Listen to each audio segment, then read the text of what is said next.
Gadis itu muncul dengan mata berlinang air mata. Sambil bilang hidup itu membosankan, dia diinjak-injak dan diejek, tak ada yang mau menyelamatkan keberadaannya yang tak berarti itu. Dia ingin bahagia, ingin hidupnya segera berakhir. Hanya Tuhan yang bisa menyelamatkannya. Seorang bocah muncul terbang di langit, dia bilang wajah si gadis menunjukkan hidupnya membosankan. Bocah itu sadar sejak kecil, bahwa manusia tak bisa melawan kematian. Meski ingin hidup, semua pasti berakhir. Salman berkomentar, kalau di rumah sakit itu ada hantu, seorang pegawai bilang arwah pasien meninggal tinggal di kamar-kamar. Dan saklar ruang operasi sering menyelamati sendiri. Lalu seorang perawat bertanya siapa yang mau patroli malam, dan mereka bilang dia bisa pergi. Si gadis berjalan di lorong dan berpikir hantu nggak terlalu menakutkan. Tapi dia harus cepat balik. Dia komentar harus realistis. Manusia jauh lebih menakutkan daripada hantu. Saat masuk kamar, dia bertemu sosok menyeramkan. Lalu dia berteriak. Ada bocah di gelap yang minta dia jangan teriak, atau nanti membangunkan semua orang. Dia melambai dan perawat Oshima sadar itu cuma Osamu. Bocah itu memakai jubah,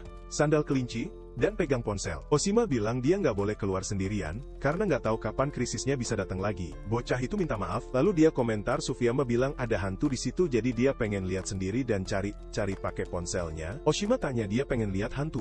Dan bocah itu bilang, dia mau bukti nyata. Kalau bisa dilihat, berarti mereka memancarkan gelombang panas, elektron, atau cahaya. Dia punya aplikasi termografi di ponselnya yang bisa deteksi cahaya merah atau ungu. Perawat komentar bagus kalau mau coba-coba, tapi dia sudah bikin ledakan uap di belakang rumah sakit. Waktu itu tak ada yang terluka, tapi dia harus berhenti sampai situ. Osamu bilang dia cuma penasaran, dia ingin tahu kemana akan pergi setelah mati, dan bilang bakal takut kalau nggak tahu. Lalu perawat bilang nggak apa-apa dan mereka akan cari obat untuknya, tapi dia komentar soal rambutnya, dia membiarkan rambutnya panjang, karena ibunya minta begitu. Bocah itu merasa mungkin nggak akan bisa potong rambut saat mencapai tujuan dan cita-citanya. Lalu dia mulai bicara soal kematian, dan Oshima menggenggam tangannya. Dia tersenyum dan bilang dia bakal cocok kalau rambutnya pendek dan harus balik buat tunjukin. Bocah itu terharu dan tersenyum. Demensia dengan badan Lewi adalah demensia yang disertai perubahan perilaku, kognisi, dan gerakan. Osamu sudah mengalaminya sejak umur 9 tahun. 30 tahun lalu, 3 dokter menemukan penyakit ini yang penyebab dan obatnya belum diketahui. Meski pemeriksaan normal, bisa tiba-tiba krisis, dan tanpa pengobatan berujung kematian, seberapapun banyak tes dilakukan, tak ditemukan keanehan. Penyakit langka ini baru dilaporkan 6 kali di dunia, dan Osamu satu-satunya orang Jepang yang mengidapnya. Bocah itu masuk kamar lagi. Dia ingat saat menerima bunga, mereka tanya apakah dia tahu nama bunga itu. Namanya IM, dan artinya harapan. Dia terkesima dan wanita itu bilang, dia akan jadi dokter untuk menyembuhkannya. Osamu tanya serius nggak? Dan si gadis janji. Semua orang kira dia bakal sembuh, tapi jujur dia sudah nggak berharap lagi. Meski begitu dia nggak mau mati tanpa benar-benar hidup. Dia ingin jadi seseorang yang berarti. Dia nggak mau kehilangan hidupnya sia-sia. Bocah itu mengalami krisis. Tiba dia meludahkan darah. Dia mulai tersedak darah itu. Perawat berlari mendekatinya. Dia sadar ini krisis lagi, tapi kali ini mungkin akhir dari segalanya. Perawat berteriak bahwa semuanya akan baik dan bantuan sedang dalam perjalanan. Bocah itu jatuh ke lantai. Dia sudah tak bernyawa. Sebuah air mata jatuh, dan seseorang mengarahkannya dengan anak panah. Makhluk itu punya mata di dahinya, dan hendak diburu, lalu anak panah menancap di pantatnya. Monster yang bertanggung jawab atas ini. Mereka mendekati mangsa dengan senang hati. Bocah itu menyaksikan semuanya dan tidak mengerti di mana dia berada. Dia melihat 2 bentuk aneh, dan bertanya-tanya, apakah itu tangannya? Lalu dia bertanya-tanya, apakah dia masih hidup? Dia ingat semuanya dia sakit, dan menghabiskan hidupnya di rumah sakit. Dia punya keluarga, dan menghembuskan napas terakhirnya di kamar rumah sakit. Dia ingat, itu adalah kenangannya. Tapi rasanya seperti bukan dia yang mengalaminya. Lalu dia melihat makhluk-makhluk itu memakan rusa, dan bertanya-tanya, apa itu? Jelas itu bukan dari zamannya. Bocah itu menyimpulkan ini pasti mimpi. Dia mengalami krisis, pingsan, dan sekarang sedang bermimpi. Monster-monster itu mirip Onus. Mereka pasti cuma imajinasinya. Ada sesuatu yang mengganggunya. Onus melihatnya dan bersiap menyerang. Panah melesat ke arahnya. Panah itu menembus tubuhnya, dan mengenai pohon tepat di belakangnya. Dia pikir ini mimpi dan dia akan segera bangun, sementara monster itu berlari ke arahnya, siap memburunya. Bocah itu berteriak bahwa dia tidak mau kehilangan nyawanya. Lalu sesuatu terjadi. Oni itu terkejut. Tiba Oni itu mulai hancur, dan Osamu menyerap nyawanya. Dia bertanya-tanya apa itu tadi. Dia hanya mengangkat tangannya dan monster itu kehilangan nyawanya. Sepertinya dia menyedot sesuatu, seperti energinya. Dia merasakan esensi yang lebih besar dalam dirinya, sesuatu yang melampaui dirinya, juga mendapatkan kekuatan. Makhluk-makhluk lain ketakutan. Lalu mereka mulai menyerang bocah itu. Dia mengangkat tangan dan makhluk-makhluk itu mulai merintih kesakitan. Osamu berpikir mereka tidak langsung mati, jadi semakin banyak musuh, prosesnya semakin lambat. Dia mulai menangis dan berteriak bahwa dia tidak mau mati lagi, memohon agar monster imposter itu mengorbankan nyawa mereka, dia marah dan menyedot semua energi dari Onus. Melihat sekeliling, Osamu menyimpulkan masalah itu selesai untuk sementara, tapi dia tidak mengerti apa kekuatan itu, atau kenapa serangan makhluk itu tidak menyakitinya. Dia ingin tahu apakah dia hantu. Satunya yang dia tahu saat itu adalah ini bukan dunia yang dia kenal, dan dia bisa menyerap energi hidup dari orang lain. Sepertinya keberadaan besar dalam dirinya mencoba melakukan sesuatu, seperti menyimpan kekuatan untuk dirinya sendiri. Bocah itu melihat tangannya sendiri dan terkejut. Tangannya sekarang berbeda. Melihat sebuah danau, dia ingin melihat pantulannya. Dia mendekat dan melihat pantulannya. Itu adalah Takemitsu Osamu sendiri. Terkejut, dia ingat itu adalah namanya. Dia tahu apa yang terjadi, tapi rasanya tidak nyata. Osamu sudah meninggal. Dan ini pasti akhirat. Dia bertanya-tanya, apakah dia berinkarnasi dengan ingatan bocah itu? Tapi ini terlalu nyata untuk sekadar mimpi. Dia pikir dia tidak mau mati. Itulah perasaan Takemitsu Osamu. Mungkin dia sadar di dunia itu dan di dunia lain. Kakinya terangkat dari tanah, melihat hutan di depannya. Dia menyimpulkan satu hal pasti, sekarang dia mendapat kesempatan kedua. Dia tidak mau kehilangannya. Dia akan hidup. Untuk itu, dia akan mengeliminasi siapa saja yang mengancamnya. Lalu dia berpikir tentang namanya. Itu namanya, tapi dia rasa itu tidak cocok. Dia harus mengganti namanya juga.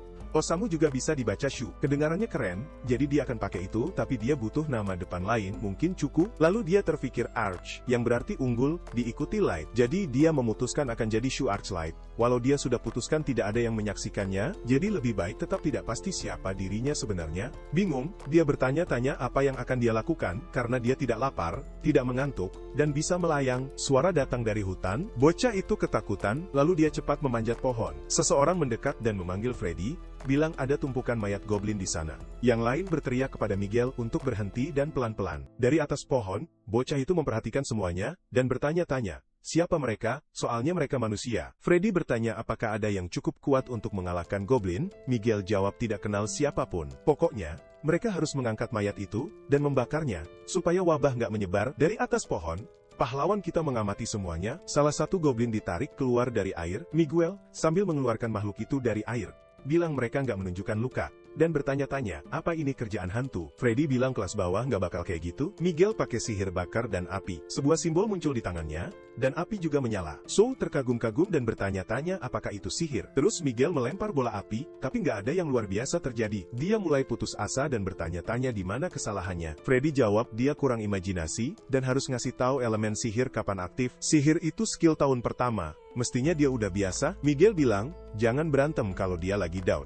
Lalu dia tanya, gimana cara bentuk bola apinya sesuai keinginan? Freddy tanya apa dia nggak bisa bikin bola api tanpa cetakan dan bilang sihir nggak bisa dipertahankan gitu doang. Lalu dia bilang kalau Miguel nggak bisa, dia yang bakal melakukannya sendiri. Tapi Miguel bilang nggak. Dia ulurkan tangan dan teriak frustrasi banget, bakal bakar mayat-mayat itu pakai peralatan sihir. Freddy kaget dan bilang itu buang tenaga sihir, suruh jangan dilakukan. Kali ini, sebuah pelindung tangan muncul entah dari mana. Miguel melempar bola api pakai pelindung tangan itu. Mayat goblin terbakar. Dia tersenyum dan bilang dia memang lahir jadi penyihir dan jago banget. Dengan begini, dia bakal cepat naik ke peringkat S. Freddy bilang, kalau dia terus teriak, bakal menarik lebih banyak monster. Beberapa goblin mulai mendekat, dan dia bilang, mereka datang. Miguel berteriak ketakutan.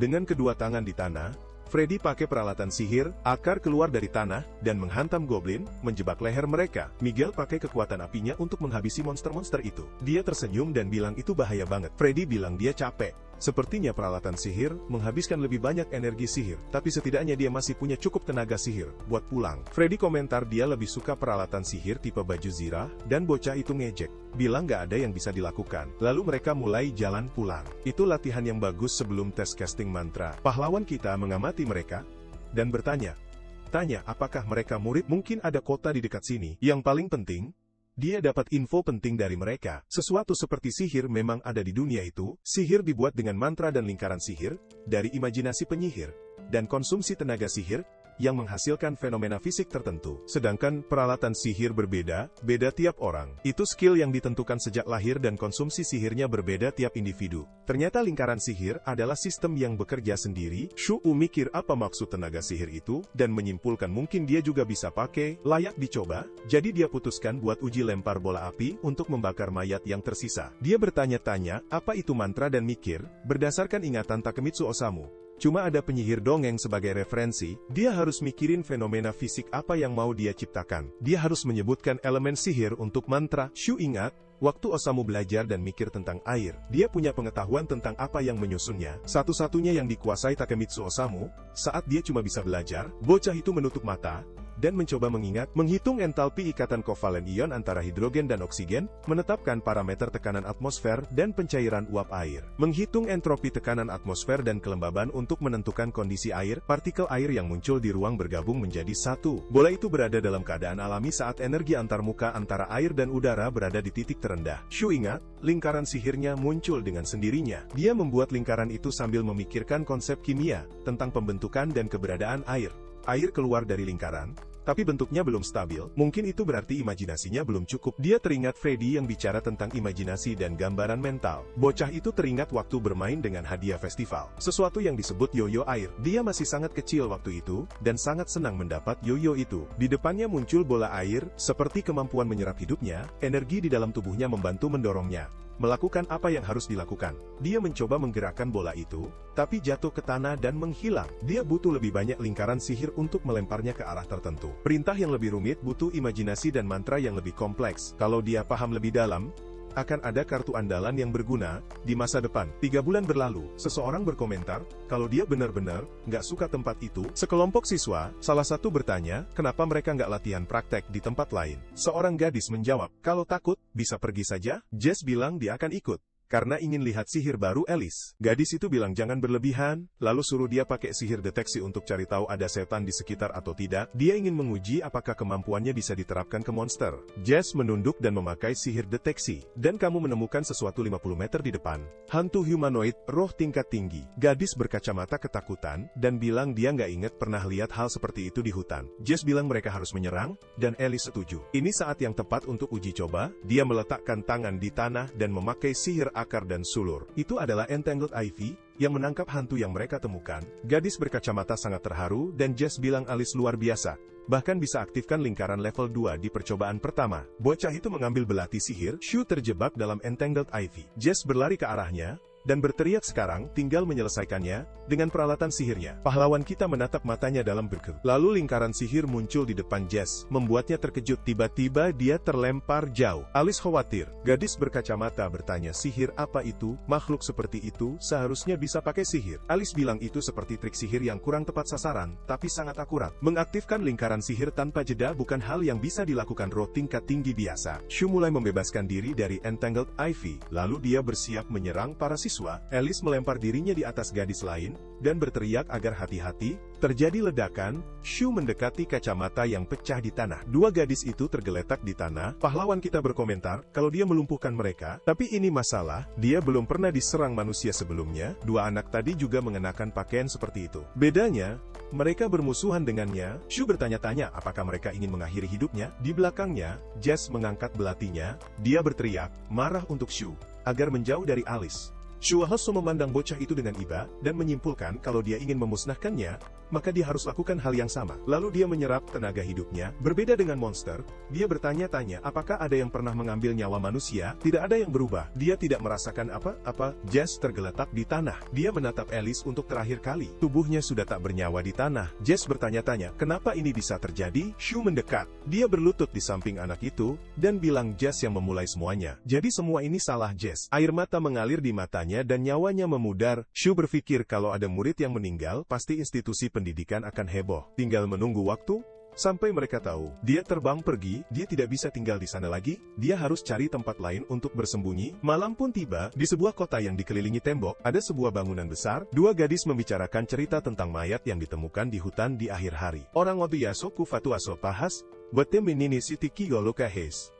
Yui tudu liaso pahas sopahes. Watu nimbahas betapa menjanjikannya Alice. Watu niaso pahas, watu duliaso pahas sopahatu lias botoni yuitiki kase pomoskas, watu niuitis atarna titiki kikikis.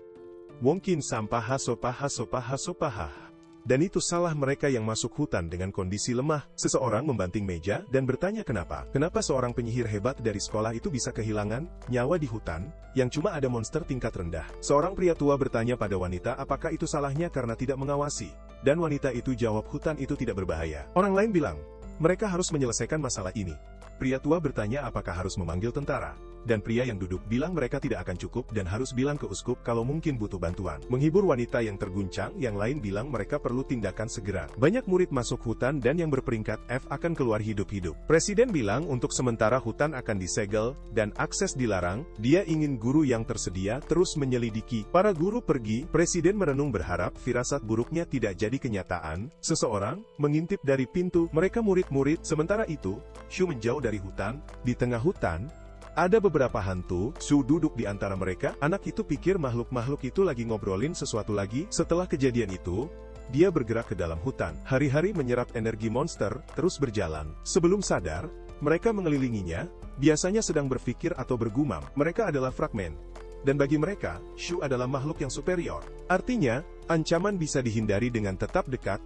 Dengan yang kuat, Shu bertanya-tanya banyak hal. Dia pikir dia manusia biasa setelah semua ini. Salah satu roh mendekat mau bicara, tapi anak itu tidak mengerti. Lalu dia dengar suara, itu langkah kaki. Semua makhluk bersembunyi. 2 orang masuk ke hutan. Salah satu bilang itu ada di sana, yang lain mengiyakan. Tiba-tiba, pohon tempat Shu bersembunyi terbelah. Mereka mulai bertanya-tanya apakah itu roh tingkat tinggi, tapi kelihatannya dia terlalu kuat untuk roh biasa. Bagaimanapun, mereka harus bertindak demi murid-murid mereka. Itulah guru yang seharusnya mereka jadi. Pria itu memerintahkan Puyi maju. Shu bingung. Seekor burung hinggap di bahunya, membuat anak itu terdiam. Tiba-tiba burung itu terbang. Membawa lengannya, Shu berteriak. Tubuhnya terpisah terlalu mudah. Burung itu membawa lengan Shu ke pria yang memberi ucapan selamat. Yang lain bilang dia terlihat lebih keras kepala dari yang diduga. Shu bertanya-tanya, apakah mereka main-main dengan tubuhnya pakai burung itu dan sadar 2 orang itu jauh lebih kuat daripada 3 sebelumnya. Anak itu menyimpulkan mereka ingin menghabisinya. Salah satu pria memerintahkan burung itu menyelesaikan Shu sementara yang lain menikmati pertunjukan. Dia bertanya-tanya, harus apa sekarang?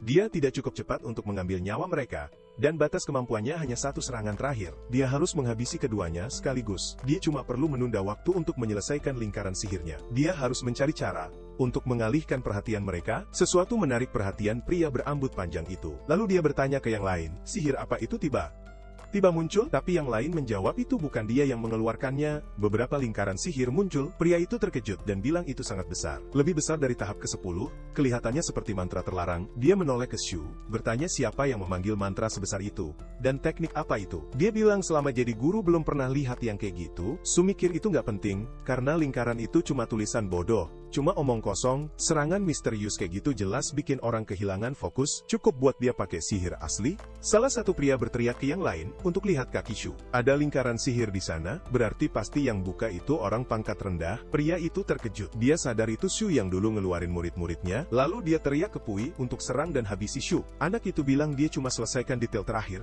Lalu ledakan besar terjadi. Dari bagian lain hutan, 3 guru melihat apa yang terjadi. Seorang guru bilang itu arah unit sekolah lain. Yang lain teriak suruh segera hubungi institut dan cari orang dengan sihir air kuat untuk matikan api. Hening menyelimuti. Shu berada di tengah banyak pohon yang terbakar. Anak itu mikir dia kira bakal berakhir beda. Eksperimen ledakan di halaman belakang rumah sakit berguna. Asam peledak lebih mudah meledak daripada TNT, juga mudah disintesis dari udara dan tanah. Dikombinasikan dengan sihir sisa dan diatur dengan sihir getaran. Ledakannya sendiri adalah fenomena fisik. Shu nggak tahu apakah itu bakal ngaruh ke dia atau enggak. Itu taruhan, pengetahuannya yang melindunginya. Tiba-tiba, sesuatu yang magis terjadi di lengannya. Kekuatan sihir yang tersebar berkumpul, dan tubuh spiritualnya mulai pulih. 2 orang itu kelihatannya sudah hancur oleh ledakan. Lebih banyak kekuatan sihir berkumpul di sana. Shu pura-pura bilang dia sekarang pakai baju baru yang bersih, dan bertanya-tanya apakah dia berevolusi lagi. Sekelompok orang mendekat. Dia mikir meski udah pulih sedikit, dia masih nggak bisa hadapi musuh utama. Sekaligus, lebih baik pergi ke tempat lain. Anak itu terbang melintasi langit. Lalu dia melihat sebuah tempat, itu ibu kota, Ramza. Di gerbang, 2 orang coba masuk dan penjaga minta izin mereka. Shu mikir mereka pakai baju yang sama dengan orang-orang yang baru saja dia habisi. Kalau mereka lihat dia, bakal repot. Dia harus cari tempat untuk nginep. Di pemakaman, seorang wanita dan anak berdiri di depan makam. Seorang tentara mendekat dan bilang, sudah waktunya pulang, atau mayat hidup akan menyerang. Wanita itu minta maaf atas ketidaknyamanan, dan anak itu bertanya itu apa. Ibunya menjelaskan kalau malam nanti dia bisa jadi makanan monster menyeramkan kalau nggak hati-hati. Tentara itu mendekat, dia berlutut di depan anak itu, dan bilang mereka, dari mayat sihir, akan melindungi dia supaya gadis kecil itu bisa pulang dengan aman. Dia terkesan, menyerahkan bunga yang dibawanya. Dia bilang semoga sihir memberkatinya. Dia dan ibunya pergi. Tentara lain ngobrol di antara mereka bahwa mayat hidup bukan ancaman, karena cuma kerangka. dan tentara pangkat rendah, sementara yang terima bunga itu ceria banget. Shu bersembunyi di balik makam dan mikir ini pemakaman biasa, tempat bagus buat isi sihir, meskipun ada penjaga di pintu masuk dan keluar. Tempat ini nggak kelihatan diawasi ketat kecuali patroli depan. Selama dia gak banyak bergerak gak perlu, tempat itu bisa jadi markas barunya. Shu ingat gimana lengannya bisa sobek dengan mudah, itu artinya dia bisa dikalahkan dalam waktu singkat. Ada sesuatu yang mendekat, itu kerangka yang berkeliaran. Mereka sudah sampai, Shu bilang, mereka akan jadi makanannya dan menggunakan kekuatan penyerap nyawanya. Sementara itu, di gereja anti-demon, seseorang berjalan cepat melewati lorong. Seorang pria di mimbar gereja bilang dia mau ketemu Zack dan minta maaf karena merepotkan. Zack Satria Suci kelas A, bilang gak masalah panggilannya prioritasnya, sebagai teman dan tugas. Lalu Zack mendekat dan tanya kenapa pria itu butuh dia. Dia jawab, kalau Putri Pendeta Suci Grinia membuat sebuah ramalan, dia meramalkan bencana akan terjadi di daerah itu. Zack terkejut karena Grinia minta penyelidikan dan ksatria itu harus cari tanda-tanda anomali. Lalu dia tanya, apakah Zack ingat apa yang terjadi di hutan beberapa hari lalu? 3 murid hilang, dan 2 guru terjebak ledakan. Selain itu, hal aneh sering terjadi di pemakaman umum di kerajaan Ramza belakangan ini. Jumlah serangan tiba-tiba turun drastis. Zack tanya kenapa bisa seperti itu. Pria itu bilang cuma intuisi sebagai hamba Tuhan, tapi percaya kejadian ini saling terkait dan mungkin berhubungan dengan ramalan. Akhirnya, pria itu minta tolong pada Zack. Bukan sebagai uskup, tapi sebagai teman, untuk bantu mengerti apa yang terjadi di pemakaman. Sebagai mage, kamu pasti bisa tangani segala kemungkinan. Zack bilang dia terima misi itu. Di pemakaman, seorang prajurit komentar kalau itu monster kelas bawah atau menengah sih gak masalah, tapi mereka belum pernah lihat penurunan jumlah serangan secepat ini. Mungkin itu roh, tapi entah kenapa kekuatan magisnya makin terkumpul, dia akan memimpin, karena sudah menemukan jejak kekuatan magisnya. Zack pikir kalau cuma kerangka, satu serangan cukup untuk menjatuhkannya, tapi dia ingat kata uskup, kalau kejadian ini saling terkait. Dengan tenang, Zack bilang apapun yang terjadi, jiwanya akan membersihkan semuanya. Sebuah kerangka mendekat, Shu berpikir lingkaran sihir bisa dipercepat dengan panas dan momentum. Setelah itu, tinggal kasih nilai angka untuk percepatan dan teruskan gaya kinetiknya ke negatif. Dia melempar bola api ke makhluk itu, kerangka itu kena dan mulai terbakar dengan putus asa. Shu memampatkannya dan melarutkannya dengan sihirnya. Dia merasakan tubuhnya berubah lagi, itu sensasi berevolusi sekali lagi. Sejak berevolusi, cadangan sihir dan jumlah sihir yang bisa dia gunakan meningkat drastis. Setelah lama di sana, dia sadar makin banyak sihir yang diambil,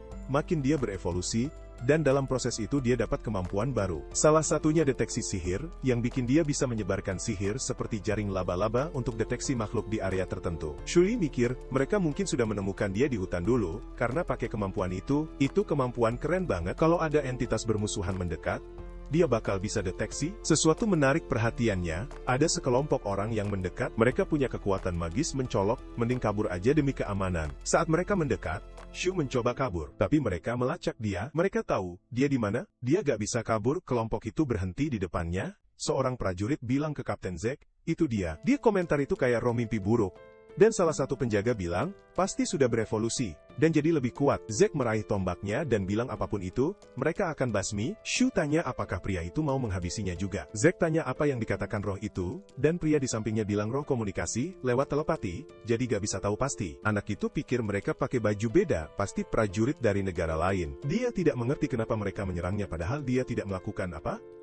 Lalu Shu bersiap dan memutuskan menyelesaikan lingkaran sihir, sebelum mereka sampai padanya. Dia akan latihan teknik yang sudah dipelajarinya. Zack berteriak, agar semua bersiap. Di sekitar kelompok itu, terbuka lingkaran sihir, wilayah pemisah surga. Semua yang di sekitar Zack, terbelah dua, dalam sekali gerak. Shu menyadari pria ini berbeda dari yang lain. Wilayah pemisah surga adalah salah satu seni yang dia kuasai saat tinggal di pemakaman. Jika kamu mencoba menerapkan efek sihir langsung ke makhluk, atom sihir yang menutupi tubuhnya akan mengganggu dan membatalkan sihirmu. Jadi langkah pertama, dia bisa menyerap kehidupan di tingkat atom untuk menyerap kekuatan sihir dulu. Langkah kedua adalah memecah ikatan dan membelah target. Kekurangannya, ini tidak bisa aktif jika lawan punya sihir terlalu banyak untuk diserap sekaligus, jadi untuk target yang lemah. Tapi untuk Zack, ini tidak berhasil. Pria itu melihat prajurit yang jatuh, dan bertanya-tanya apa yang terjadi. Tidak mungkin iblis biasa bisa mengeluarkan sihir secepat itu. Roh mimpi tingkat menengah seharusnya tidak bisa menjatuhkan banyak prajurit sekaligus. Selain itu, prajurit terlatih seharusnya tidak mudah dikalahkan. Mereka tidak seharusnya tergeletak di tanah. Shu menatapnya. Zack berteriak marah. Dia berkata pada iblis, musuh umat manusia. Untuk mendengarkan,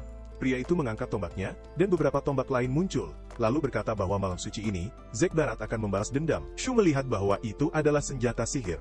dan menyimpan banyak sihir. Mungkin bukan ide bagus untuk mengambil resiko. Anak itu menggunakan kekuatannya, tombak-tombak itu berputar mengarah ke arahnya. Zack menyuruh mereka untuk menyelesaikannya. Shu berpikir ini rumus sihir rumit yang butuh fokus, dia tidak boleh terganggu. Tombak-tombak terbang ke arah Shu, dan dia membuka lingkaran sihir di depan. Mereka mulai menembus lingkaran dan menghantam Shu, pertama perut, lalu kepala, sehingga dia mengaktifkan lingkaran sihir percepatan. Lingkaran di depannya bekerja sebagai perisai dan memantulkan tombak, yang mulai terbang ke segala arah. Salah satu langsung ke arah Zack, dia terkena di kepala. Pria itu terkejut, dan semua tombak lain juga menuju ke arahnya. Pria itu berteriak, dia tertusuk tombak-tombak itu, tertusuk penuh. Shudurk Penggam berkomentar bahwa dia punya banyak sihir. Kalau cuma duel biasa, Zack mungkin sudah menang, makanya dia pakai sihir percepatan buat mengatur vektor, dan mengubah titik serangan tombak. Kalau kamu ubah arah aliran, sihir tidak saling bertabrakan. Rumus rotasi yang panjang dan sulit itu menyita fokusnya, tapi berhasil. Shu mendekat untuk menyerap kehidupan Zack dan mengembalikan sihirnya. Dia melakukannya dengan cepat,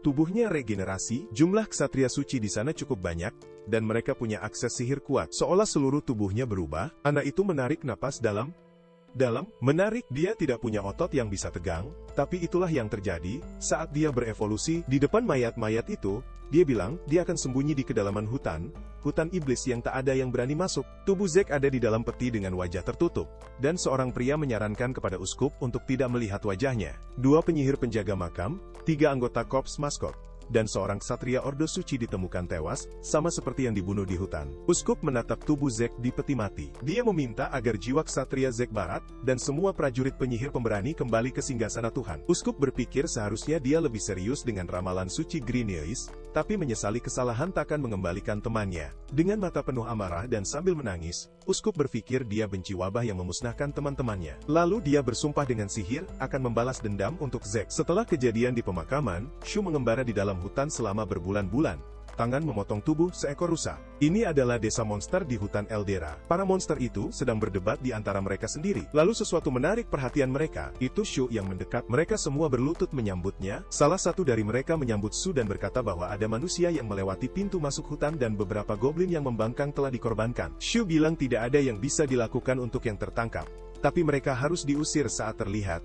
Dengan asumsi mereka punya otak yang bisa mengerti. Goblin itu berkata bahwa, untuk iblis tingkat tinggi dan menengah, perintahnya harus diikuti. Entah bagaimana Shu jadi pemimpin monster di hutan itu, saat dia mulai menyerang monster lagi, ada beberapa yang kuat dengan pangkat lebih tinggi. Mereka adalah Raja Goblin, dan Babi Iblis pangkat tinggi. Setelah mengalahkan keduanya, para bawahannya mulai mengikuti Shu. Shu bilang tak masalah kalau mereka jadi bawahannya. Dia tidak bisa berbuat apa untuk mereka. Mereka menjawab bahwa mereka tidak minta Shu jadi pemimpin mereka. Menjadi bawahan yang kuat, penting untuk bertahan hidup, dan berkembang. Shu merenung bahwa begitulah cara kerja roh dan monster tingkat rendah. Bocah itu memutuskan menerima tawaran mereka karena tak ada kerugian. Sekarang dia memimpin desa monster tanpa masalah kekuatan sihir atau gangguan manusia. Dari kejauhan, Shu mengamati kehidupan. Dia berharap tak ada yang terjadi, dan bisa terus hidup damai seperti itu. Tiba-tiba, dia merasakan sesuatu, ada kehadiran yang menarik perhatiannya. Shu mencari di hutan, dia merasakan kekuatan sihir yang cukup besar di dekatnya. Seorang gadis sedang berlari, dia berlari menerobos hutan, tampaknya dia sedang melarikan diri dari sesuatu. Ada monster yang mengejarnya. Gadis itu menoleh ketakutan,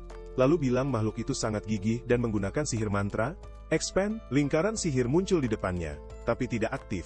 Membuat gadis itu bingung. Dia gugup dan terkena tusukan di dada oleh monster itu. Tusukan itu menembus, dan dia jatuh ke tanah. Makhluk itu mengawasi sementara dia tergeletak di lantai hutan. Tiba-tiba, luka di dadanya mulai sembuh sendiri, yang menarik perhatian monster. Lalu monster itu mulai menyakiti gadis itu yang berteriak minta berhenti. Dia putus asa, menangis karena sakit. Mengetahui lukanya sembuh seketika, makhluk itu menyiksanya dan menikmati penderitaannya. Dia mencengkeram lengan gadis itu. Gadis itu tak punya teman, dan tak boleh kehilangan nyawanya. Dia merasakan neraka di bumi. Sambil menangis, dia bilang ingin mengulang semuanya, dan memohon seseorang menolongnya. Shu menyaksikan semuanya dari atas. Dia berpikir makhluk itu punya selera buruk. Bocah itu berpikir sebaiknya dia musnahkan monster itu, dan ambil kekuatan sihirnya. Bagaimanapun membiarkannya bisa jadi masalah karena mungkin akan menyerang desa. Gadis itu hancur dalam genggaman monster. Lalu dia menatap Shu. Dia terkejut dengan luka-luka. Gadis itu menatapnya. Bocah itu teringat saat di rumah sakit. Dia ingat saudara perempuannya bilang, tak akan membiarkannya mati. Ayahnya berkata tidak perlu khawatir soal biaya rumah sakit. Dan ibunya bilang sangat bahagia,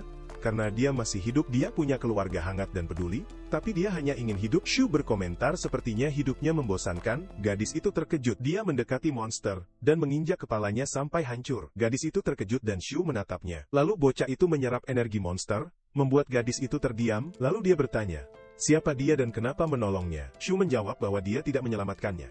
Entah kenapa, tatapan putus asa di mata gadis itu, mengalahkan kenangan masa kecilnya. Pada akhirnya, Shu bilang dia cuma mengakhiri nyawa monster itu, dengan bilang itu nggak akan menyakitinya lagi. Si bocah pergi sambil pamit. Gadis itu berteriak minta Shu menunggu. Dia berterima kasih atas bantuannya dan memperkenalkan diri sebagai Iris Silverbread. Lalu si bocah memperkenalkan diri sebagai Shu Arclight, dan bertanya kenapa dia di sana. Iris menjawab, dia sedang mengumpulkan ramuan.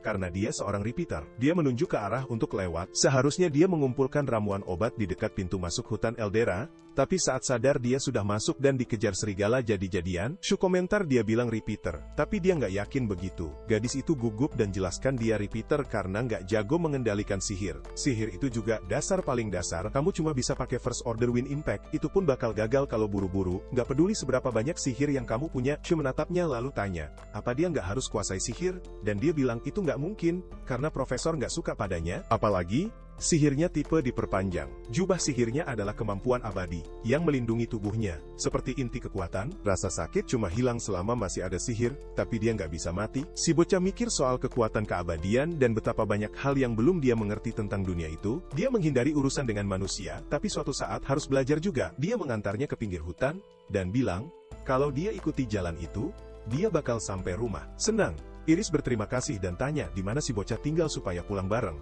Tapi Shu bilang, dia balik ke dalam hutan. Gadis itu bingung, dan si bocah mulai coba jelasin. Tapi tiba-tiba muncul makhluk raksasa. Itu sulur jahat, tingkat rendah, tapi kalau kena sulur itu, repot deh. Dia tanya apa Shu nggak punya kekuatan sihir khusus. Shu kesal karena Iris menghalangi, lalu pukul monster itu pakai medan ruang, memotongnya, jadi beberapa bagian. Iris terkejut. Si bocah menenangkan, dan bilang ikuti jalannya. Tapi gadis itu shock, dan tanya sihir apa itu. Dia belum pernah lihat atau dengar tentang lingkaran sihir seperti itu. Dari ukurannya, itu level 6, tapi tingkat anginnya itu Cyclone Veil.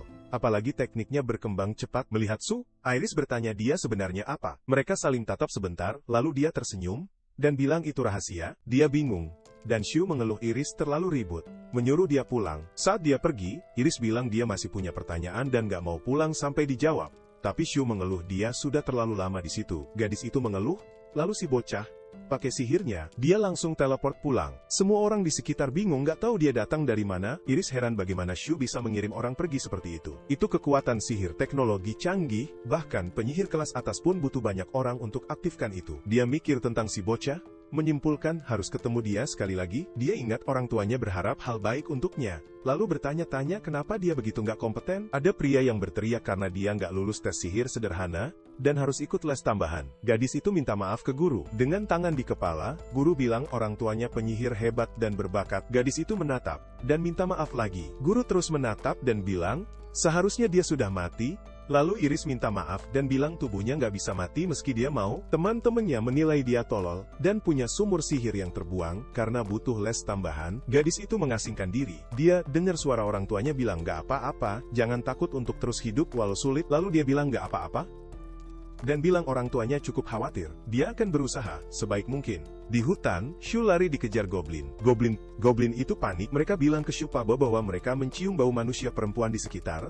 Tapi si anak laki-laki membantahnya. Dengan kesal, dia bilang bahwa penguasa hutan itu mutlak dan menyuruh para goblin kembali ke desa. Dia melihat situasi itu, dan mulai berpikir kalau Iris suka diserang monster. Saat gadis itu terjebak, dia menolongnya, dan gadis itu berterima kasih padanya. Shu bertanya kenapa Iris kembali ke sana, dan dia bilang itu untuknya. Dengan mata berkaca-kaca, Iris menatap Shu, lalu dia minta diajari sihir oleh si anak laki-laki. Keesokan harinya, dia menggunakan sihir level 6. Bahkan para profesor di akademi cuma bisa pakai sihir sampai level 4. Dengan kata lain, Shu lebih kuat dari mereka. Kalau dia bisa belajar dari Shu, dia bisa menonjol di akademi. Dia menjatuhkan diri di kaki Shu, bilang dia nggak mau jadi orang yang nggak berguna. Dan Shu adalah harapan terakhirnya. Shu bilang kalau dia belajar sendiri, jadi ilmunya sedikit. Tapi gadis itu malah makin menangis. Si anak laki-laki teringat saudara perempuannya, dan komentar kalau kenangan dari kehidupan sebelumnya, sangat nggak enak. Akhirnya dia setuju mengajari gadis itu yang jadi sangat semangat. Tapi dia minta sesuatu sebagai imbalan, bahwa gadis itu mengajarinya semua tentang dunia itu. Kota, akademi, sihir, dan para penyihir. Iris bingung kenapa Shu nggak tahu apa-apa tapi bisa pakai sihir level segitu. Si anak laki-laki bilang dia belajar sendiri. Dengan penuh pemikiran, dia bilang bener sih kalau siapapun bisa belajar sihir. Beda dengan ilmu hitam. Sambil tersenyum, dia setuju dengan pertukaran itu. Shu mikir dia nggak cuma dapat untung sendiri, perjanjian itu cukup buat bertahan hidup di dunia itu. Dia mulai jelaskan bahwa pertama-tama mereka harus bahas dasar Si'in, dasar sihir. Sihir terdiri dari 4 elemen dan 2 kutub. Selain elemen api, air, angin, dan tanah, ada 8 kutub yin dan yang. Jadi katanya dunia ini terbuat dari 12 elemen total. Lalu sihir dipakai untuk mengeluarkan dan mengganggu aturan dunia. Penciptaan fenomena buatan itu ilmu hitam. Dan lingkaran sihir lengkap ketika sihir aktif. Shu bilang dia paham. Sementara dia mengartikan fenomena alam lewat hukum dan angka, manusia ini memahami dunia sebagai konsep. Kalau dia mau buat air, dia ikuti hukum fisika. Contohnya, api menghangatkan, tapi juga menghancurkan. Air melembabkan, tapi juga bisa rusak. Setelah dikategorikan, mereka gunakan sifat ganda itu buat menjalankan sihir. Shu tanya apa itu level, dan dia jawab sihir diklasifikasikan menurut kekuatan dan kompleksitasnya. Level 1 dan 2 itu rendah, 3 dan 4 menengah, 5-7 tinggi, dan 8-15 dianggap level militer. Butuh kelas taktik khusus, dan berisi sihir terlarang. Dengan semangat, dia bilang sekarang giliran Shu. Shu protes pelajarannya singkat, tapi gadis itu bilang itu pertukaran yang setara. Si anak laki-laki tanya dia mau belajar sihir apa, dan gadis itu jawab Iris. Shu bingung. Lalu dia ingat kalau namanya Iris. Dengan semangat, dia bilang mau belajar sihir atribut angin level 1 yang paling dasar banget. Dia mau melontarkan angin sepoi-sepoi dari jarak jauh. Shu mikir hitungan dampak angin, lalu buat lingkaran sihir dengan hembusan angin, dan melontarkan angin itu sambil tanya apakah itu yang mau dia pelajari. Iris jadi semangat dan mengiyakannya. Dia tanya apa Iris tahu apa yang dia lakukan, dan gadis itu jawab, kalau si anak laki-laki mengumpulkan tenaga angin lalu melepaskannya. Shu tanya apa itu angin dan dari mana asalnya, tapi dia nggak tahu jawabannya. Lalu Shu suruh dia coba. Gadis itu pakai semua tenaga, tapi nggak bisa buat apa rampina apa. Lingkaran sihir mulai terbentuk, tapi cepat memudar. Saat Iris kecewa, Shu jelaskan kalau gelombang kejut terjadi karena kompresi udara. Dia pakai ini untuk situasi ruang dan sihir percepatan. Saat teknik dipicu, molekul udara bergerak cepat ke satu arah, lalu dikompresi sangat cepat hingga menghasilkan gelombang. Ini yang menciptakan gelombang kejut itu. Dunia mereka punya rumus terpisah, mantra, untuk menyelesaikan sihir. Kalau tenaga sihir melewati itu, sihir akan aktif. Jadi ada alasan kenapa lingkaran itu nggak terbentuk mendekati Iris. Shu bilang itu, karena dia belum paham hakikat segala sesuatu. Saat melafalkan mantra, suara memang keluar, tapi samar. Kayak baca naskah drama dengan suara keras. Tapi kalau nggak paham konteksnya, drama itu nggak bakal jalan. Iris sadar dia bukan orang gagal, dia cuma belum tahu cara memahaminya. Mungkin sihir itu soal memahami dunia. Nggak ada yang pernah bilang itu sebelumnya. Shu bohocoti giseho, jelasin. Kalau melafalkan mantra harus lebih dari sekadar kata-kata. Kalau mereka bisa mengartikan bagian per bagian, mungkin sihir itu bisa aktif. Untuk sekarang, mereka harus coba uraikan dan pahami mantra serta formasi itu. Iris bilang dia nggak bisa, dia merasa dia gagal. Dengan senyum, seorang anak laki-laki bilang, mereka bakal lakukan itu bersama-sama. Lagi pula, dia juga dapat lebih banyak pengetahuan. Gadis itu kaget, lalu menunduk. Shu tanya kata itu apa? Dan gadis itu menerjemahkannya sebagai sedikit. Itu definisi angin yang melemparkan gelombang kejut dengan lingkaran. Dengan gugup, dia bilang dia nggak tahu artinya, dan Shu bilang mungkin itu posisi dan tulisannya. Anak laki-laki itu mengalami kilas balik masa kecil. Dia ingat saat kecil bertanya apa artinya sesuatu. Dan ayahnya bilang kalau Samu itu sangat penasaran. Dengan semangat, anak itu bilang mungkin nanti dia bakal jadi sarjana. Terjadi benturan, dan angin kencang muncul di tangan Iris. Dia terkejut, anginnya nggak terlalu kuat. Tapi Iris senang, dan bilang, dia berhasil mengeluarkan mantra, untuk pertama kalinya. Lalu dia bilang gak ada yang ngerti dia nggak tahu apa-apa, dan gak coba pahami apa-apa.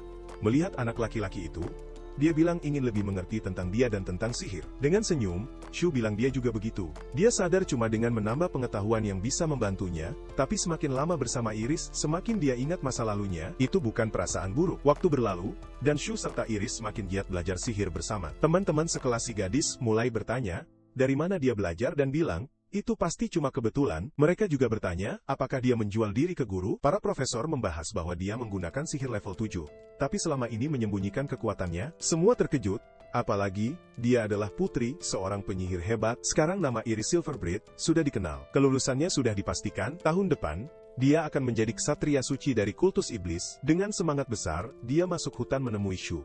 Dan bilang, dia sudah lulus akademi sihir. Berkat bantuannya selama 2 tahun terakhir, anak laki-laki itu tersenyum. Lalu gadis itu bilang ekspresi anak laki-laki itu jadi lebih lembut selama bertahun-tahun. Anak laki-laki itu bingung.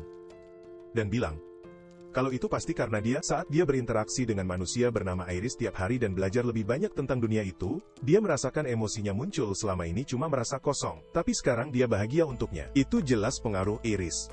Lalu dia tanya apa rencananya setelah lulus, dan gadis itu bilang dia akan melamar kerja di gereja kultus iblis Eliana, dan jadi ksatria suci. Shu tak ingat, ksatria suci Zek Barat yang pernah dihancurkan. Saat berjalan pergi, Shu bilang mereka harus berhenti bertemu, dan mengucapkan selamat tinggal. Iris bingung. Anak laki-laki itu jelaskan kalau ksatria suci berburu iblis, dan Iris setuju bilang iblis itu benar-benar jahat. Shu heran, mereka sudah kenal 2 tahun, tapi dia belum sadar kalau dia itu iblis. Serius, dia bilang dia bakal benci kalau nggak pernah ketemu lagi, dan dia kemari karena pengen Shu lihat upacara pengukuhannya. Setiap tahun di alun-alun katedral, ada upacara buat para lulusan yang akan jadi ksatria suci. Dia pengen Shu nonton perayaan itu dengan penuh rasa syukur. Dia nggak punya ayah atau ibu, jadi nggak pernah ada yang nontonin upacara seperti itu. Dia sudah menunggu momen ini. Shu menarik napas dalam-dalam dan bilang dia akan pergi. Dia bilang kalau dia langgar janji itu, dia bakal kejar dia. Anak laki-laki itu setuju. Iris bilang dia juga harus terus ngajarin Shu sihirnya, dan Shu setuju. Terus Iris seneng banget merayakannya. Dia senyum dan genggam tangan Shu, bilang dia nggak berubah sama sekali. Kota penuh sama spanduk-spanduk. Ada pasar yang jualan segala macam barang. Shu jalan-jalan di kota. Dia berhenti di sebuah kios dan tanya, apa bakal ada festival? Anak laki-laki itu ngeluh, katanya kota ini ramai banget. Penjual di kios bilang, soalnya hari ini ada wisuda ksatria suci baru, jadi jumlah pelindung kota bakal nambah. Dia nanya, apa Su itu pengembara, soalnya dia nggak tahu soal itu. Anak laki-laki si Lord Aki itu sadar kalau dia bisa menyamar di peradaban kalau wujudkan dirinya. Dia bilang cuma lupa kalau wisuda itu hari ini. Seseorang bilang, iblis harus dimusnahkan. Uskup yang ngomong, anak-anak yang diberkahi sihir udah jadi ksatria suci yang bakal melayani gereja itu. Di antara yang lulus ada Iris. Seorang pria bilang matahari bakal segera terbit di atas mereka tepat di posisi yang pas. Para lulusan semua berbaris, sambil bergosip. Lalu seseorang manggil Iris. Uskup bilang, dia ingat orang tua Iris, Dahlia dan Rose. Mereka adalah ksatria hebat. Iris terkejut. Uskup bilang, sejauh yang dia ingat, mereka wafat di tengah perang. Gadis itu bilang, mereka mati menjalankan tugas, berkorban nyawa untuk lawan iblis. Sambil menyentuh bahunya, dia memberi ucapan belasungkawa, dan bilang, Tuhan selalu mengawasi mereka. Kalau dia terus melayani Tuhan dan membasmi iblis, dia akan diberi ganjaran. Mereka harus setia pada gereja, dan membasmi iblis dengan tulus. Mereka mengandalkan para lulusan baru, gerbang terbuka. Di luar, seluruh warga merayakan ksatria baru itu. Iris bilang, orangnya banyak banget, dan seorang anak laki di sampingnya, bilang wajar kalau mereka senang. Sedikit orang yang jadi ksatria suci, jadi jumlahnya harus bertambah. Walaupun cuma sedikit, dia harus bangga karena terpilih. Begitu jadi ksatria suci, dia langsung dapat banyak berkah. Dia bertanya-tanya, apa dia bisa lawan iblis? Dan berkorban seperti orang tuanya? Ada seseorang di atas pohon. Iris merasakan keberadaan itu. Ternyata itu Shu. Dia datang untuk menyaksikan. Matanya bersinar.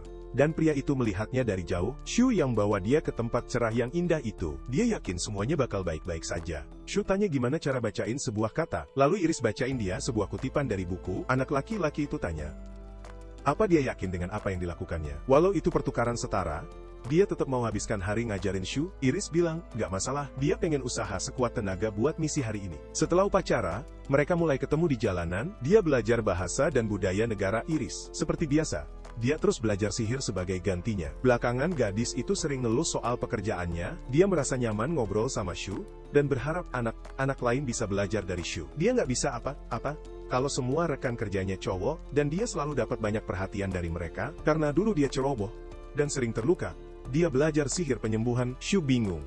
Dan Iris bilang susah dilihat sebagai lawan jenis kalau mereka cuma rekan kerja biasa. Dia bilang, ada satu orang, cowok bernama Ymir, yang ganggu dia tiap hari. Ymir tiba-tiba muncul dan bilang gak nyangka bisa ketemu dia di situ, tapi mungkin takdir. Gadis itu kaget. Anak laki-laki itu ngajak dia makan, tapi dia nolak. Dia lagi makan siang asik bareng Shu. Dia nggak akan pernah pergi makan bareng rekan kerja. Ymir bingung. Dia diam sebentar, sambil ngeliatin. Lalu dia tanya, kenapa dia makan sama cowok yang baunya kayak orang susah? Wanita cantik kayak dia harusnya punya standar lebih tinggi. Dia mendekat dan bilang dia akan jadi bagian dari keluarganya.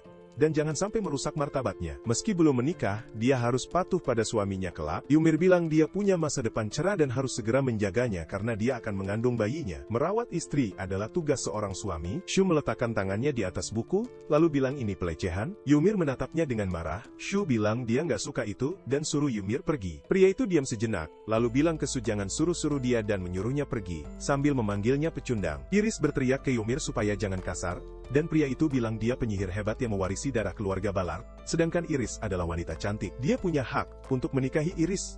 Gadis itu bilang jangan bicara lagi dan Shu adalah tuannya, jauh lebih baik dari dia. Ymir marah dan bertanya, apakah dia bercanda? Gimana mungkin pria itu jadi tuannya? Lalu dia tanya Shu dari keluarga mana? Penyihir terkenal, biasanya berasal dari keluarga ternama. Shu pikir dia nggak bisa bilang dirinya iblis yang mewarisi ilmu dari dunia lain. Jadi dia bilang dia meninggalkan keluarganya karena hidup sebagai ksatria malam bukan untuknya. Dia lebih suka mempelajari kebenaran sihir daripada membasmi iblis. Ymir tertawa dan tanya apa dia penyihir. Katanya dia cuma pecundang yang membangkang keluarga dan nggak bisa jadi sarjana terkenal. Iris berdebat dengan Ymir, yang lalu pergi sambil mengucapkan semoga beruntung untuk si pecundang. Shu dan Iris tetap diam. Akhirnya, dia minta maaf padanya. Dia duduk sambil minta maaf lagi, tapi Shu bilang dia bukan yang harus minta maaf. Dia nggak marah, dia mau bicara, tapi Shu memasukkan sepotong roti ke mulutnya dan bilang dia tahu dia tadi siang belanja, jadi ayo, cepat makan dan buang kesedihan. Gadis itu setuju. Dia jadi semangat banget dan suruh mereka makan, sambil minta Shu juga makan. Di balik tembok, Ymir mendengar semuanya. Iris mengeluh Shu nggak makan apa-apa, dan dia bilang, jangan khawatir. Matahari mulai terbenam, Shu kembali ke hutan sambil mikir nggak nyangka belanja wanita bisa lama banget, tapi dia berhasil pulang sebelum matahari terbenam. Lalu dia membuka lingkaran sihir di depan dirinya, dia menggunakan seluruh kekuatannya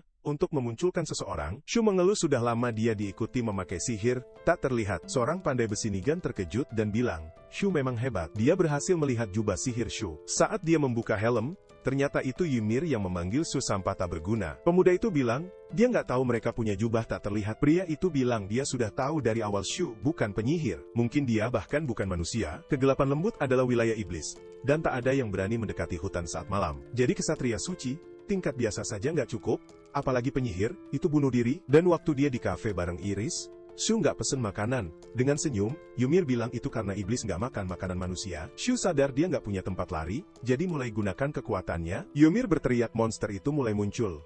Dan dia benar-benar nggak pantas untuknya. Dia mencoba menyerang Shu, yang mengelak sambil pura-pura pedangnya tak terlihat. Shu berpikir pria itu nggak sembunyikan permusuhan, jadi satu-satunya jalan ya bertarung. Tapi itu bisa bikin Iris kesulitan, dia takut Iris bakal sedih. Makanya dia bakal coba nggak membunuh pria itu. Shu bilang dia tahu pria itu kerjasama dengan Iris, jadi dia akan membiarkannya hidup. Ymir tanya apa Shu pura-pura, manusia baik hati, dan bilang, dia harus tetap singkirkan hama itu. Jadi dia akan habisi Shu di situ juga demi sihir. Dia mencoba serang dengan pedang, tapi Shu tuh pakai lingkaran sihir buat bertahan. Ymir marah karena sihir langsung aktif tanpa mantra. Itu bukan hal mudah bahkan untuk satria suci tingkat 5 sekalipun. Shu bilang itu mantra pantulan yang membalik gerakan tubuh untuk memantulkan kerusakan dari kekuatan yang diperkuat. Ternyata, Ymir cukup mampu sendiri. Dia adalah ksatria yang hebat. Lalu dia bilang ke Ymir, kalau dia nggak bakal menang dalam hidupnya, karena dia lebih lemah. Ymir jadi marah besar. Dia mulai mencoba menyerang Shu berulang kali, sambil teriak suruh dia minggir dan bilang dialah yang pantas untuk Iris. Shu terus membela diri dengan sihirnya, lalu dia dengar pria itu berteriak kalau wanita itu adalah budaknya. Dia adalah penyihir kuat,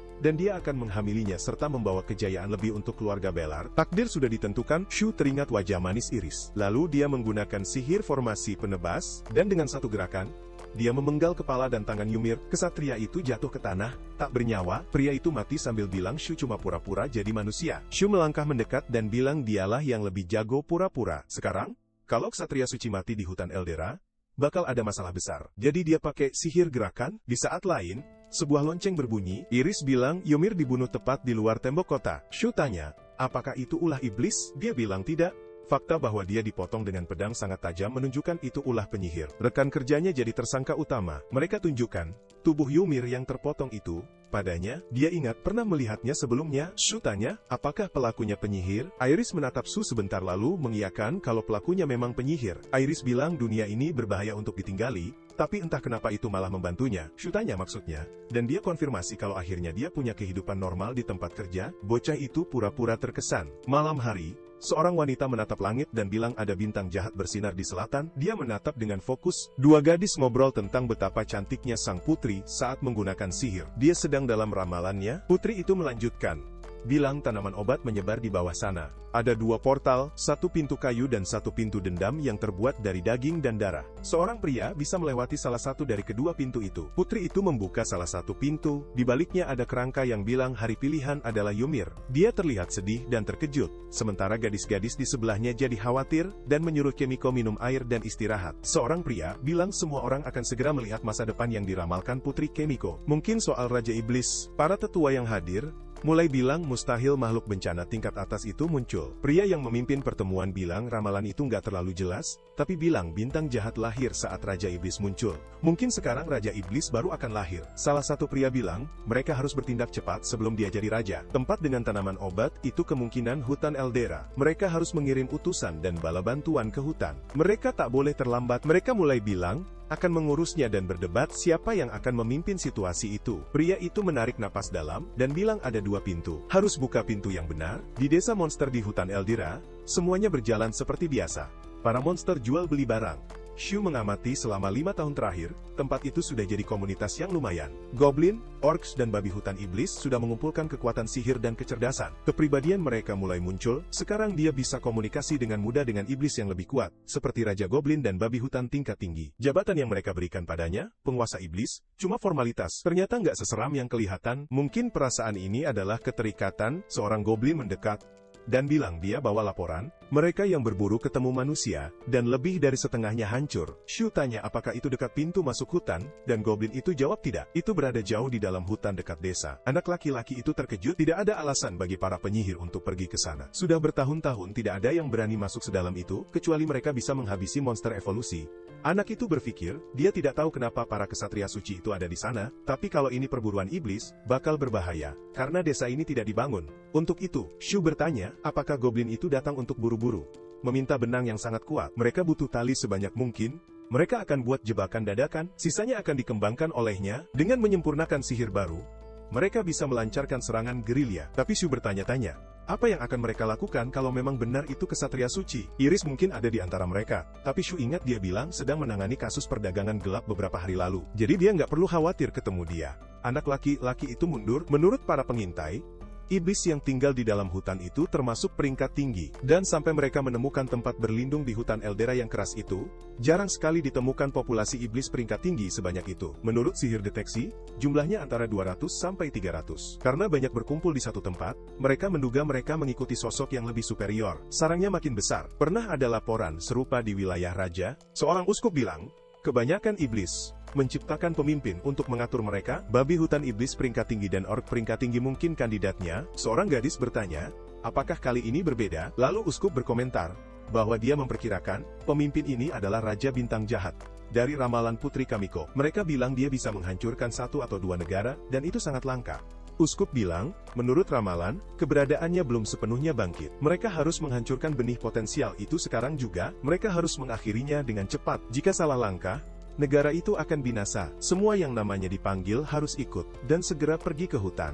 Pasukan bantuan butuh waktu datang, jadi mereka harus segera menjalankan tugas. Dia mulai memanggil nama, dimulai dengan Lord Zamashleaf. Semua yang hadir adalah orang penting, dan uskup ingin mengklaim jasa sebelum pasukan bantuan datang. Akhirnya, dia memanggil Iris Silverblade. Seorang anak laki-laki di depan berkata, dengan dia di kelompok itu, mereka bisa tandingi ratusan musuh. Seorang wanita bilang, dia akan tugaskan orang lain untuk menangani penyelidikan narkoba supaya Iris bisa fokus melawan iblis yang tinggal harus perkuat keamanan. Akhirnya, uskup memberkati mereka semua. Iris berpikir, 3 tahun lalu dia jadi kesatria suci, dan ini adalah pertempuran besarnya yang pertama, tugas yang sama seperti orang tuanya. Dia akan berusaha sekuat tenaga. Seorang gadis menghampiri Iris, dan bilang dia tahu Iris mungkin gugup, tapi Vanguard akan memberikan yang terbaik. Mereka akan berangkat dalam 1 jam. Iris sadar, mereka harus berangkat sekarang juga. Dia berharap bisa bilang sesuatu ke Shu, karena dia nggak tahu bakal pulang sebelum liburan berikutnya. Shu memandu goblin dan memasang tali di antara pohon, menggantungkan beberapa benda di situ. Musuh akan menuju suara itu. Dengan begitu,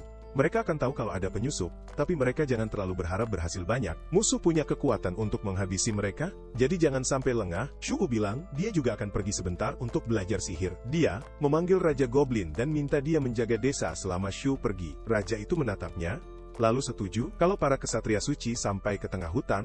Shu nggak punya banyak waktu sebelum mereka maju. Kalau lingkaran sihir baru selesai tepat waktu, itu akan sangat membantu melindungi desa. Tapi ada masalah, sihirnya mulai gagal. Shu terkejut. Dia terus mencoba, tapi nggak bisa. Dia nggak punya cukup waktu atau tenaga sihir untuk melakukannya. Yang dia coba lakukan adalah membuat lingkaran sihir jadi 3 dimensi dan memperkecilnya, supaya bisa melepaskan lebih banyak sihir. Umumnya, lingkaran sihir yang lebih kuat menyebar lebih jauh. Jadi dia bereksperimen membuat lingkaran sihir yang lebih padat, memperkecil jangkauan dan konsumsi energi. Itu sangat sulit. Dia harus membuat beberapa modul seperti lingkaran datar, menumpuknya, dan menghubungkannya dengan lingkaran vertikal. Lingkaran sihir vertikal dipadatkan dan diisi dengan sihir. Struktur itu bisa dibayangkan, tapi tidak selesai tepat waktu. Metode pembuatannya sangat berbeda dari yang biasa, sehingga sulit membentuknya dengan benar. Dia harus jadi lebih kuat. Shu nggak percaya. Dia secara bawah sadar merasa harus melindungi tempat itu. Pasti karena keterikatan, dia banyak berubah sejak tiba di sana. Tiba-tiba, dia dengar suara mendadak. Itu dari arah desa. Beberapa waktu sebelumnya,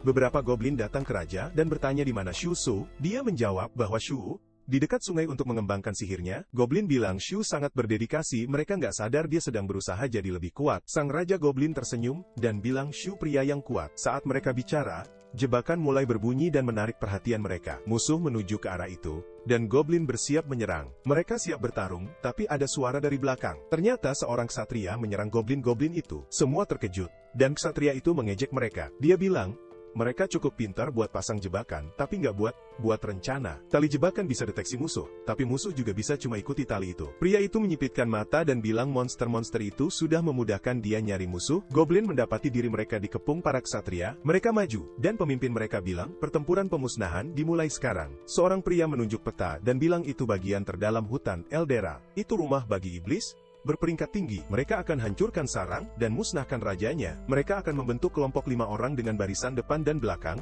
serta mengelilingi desa. Saat dia memberi sinyal, mereka akan serang bersama-sama. Iris cuma bisa mikirin kedalaman hutan Eldera. Kelompok satria maju sambil bilang mereka akan bersihkan iblis terkutuk itu. Uskup berdoa agar semuanya diberkati dan menang. Pemimpin memberi sinyal untuk menyerang. Monster menyerbu, tapi pria itu melawan balik. Dengan satu pukulan cepat, dia membelah goblin jadi 2. Kelompok satria mulai gunakan semua sihir mereka untuk bertarung. Salah satu dari mereka meluncurkan sulur berduri ke arah babi iblis. Dia teriak ke rekannya untuk menyerang. Lalu sebuah portal gelap terbuka di bawah babi betinanya dan anak-anaknya. Dia menangis sebelum ditelan oleh kegelapan tanpa ampun. Kesatria bersorak karena berhasil memusnahkannya. Anak laki-laki itu bilang dia takut karena ramalan, tapi mereka sangat lemah. Desa itu akan segera runtuh. Dia mulai berjalan dan bilang akan bergabung dengan komandan di unit lain dan membuktikan dirinya, supaya Iris memujinya. Tiba-tiba, dia jatuh ke dalam lubang. Itu jebakan. Dan rekannya bertanya, apa dia baik-baik saja? Anak itu bertanya, kenapa mereka gali lubang itu kalau iblis berperingkat menengah dan rendah?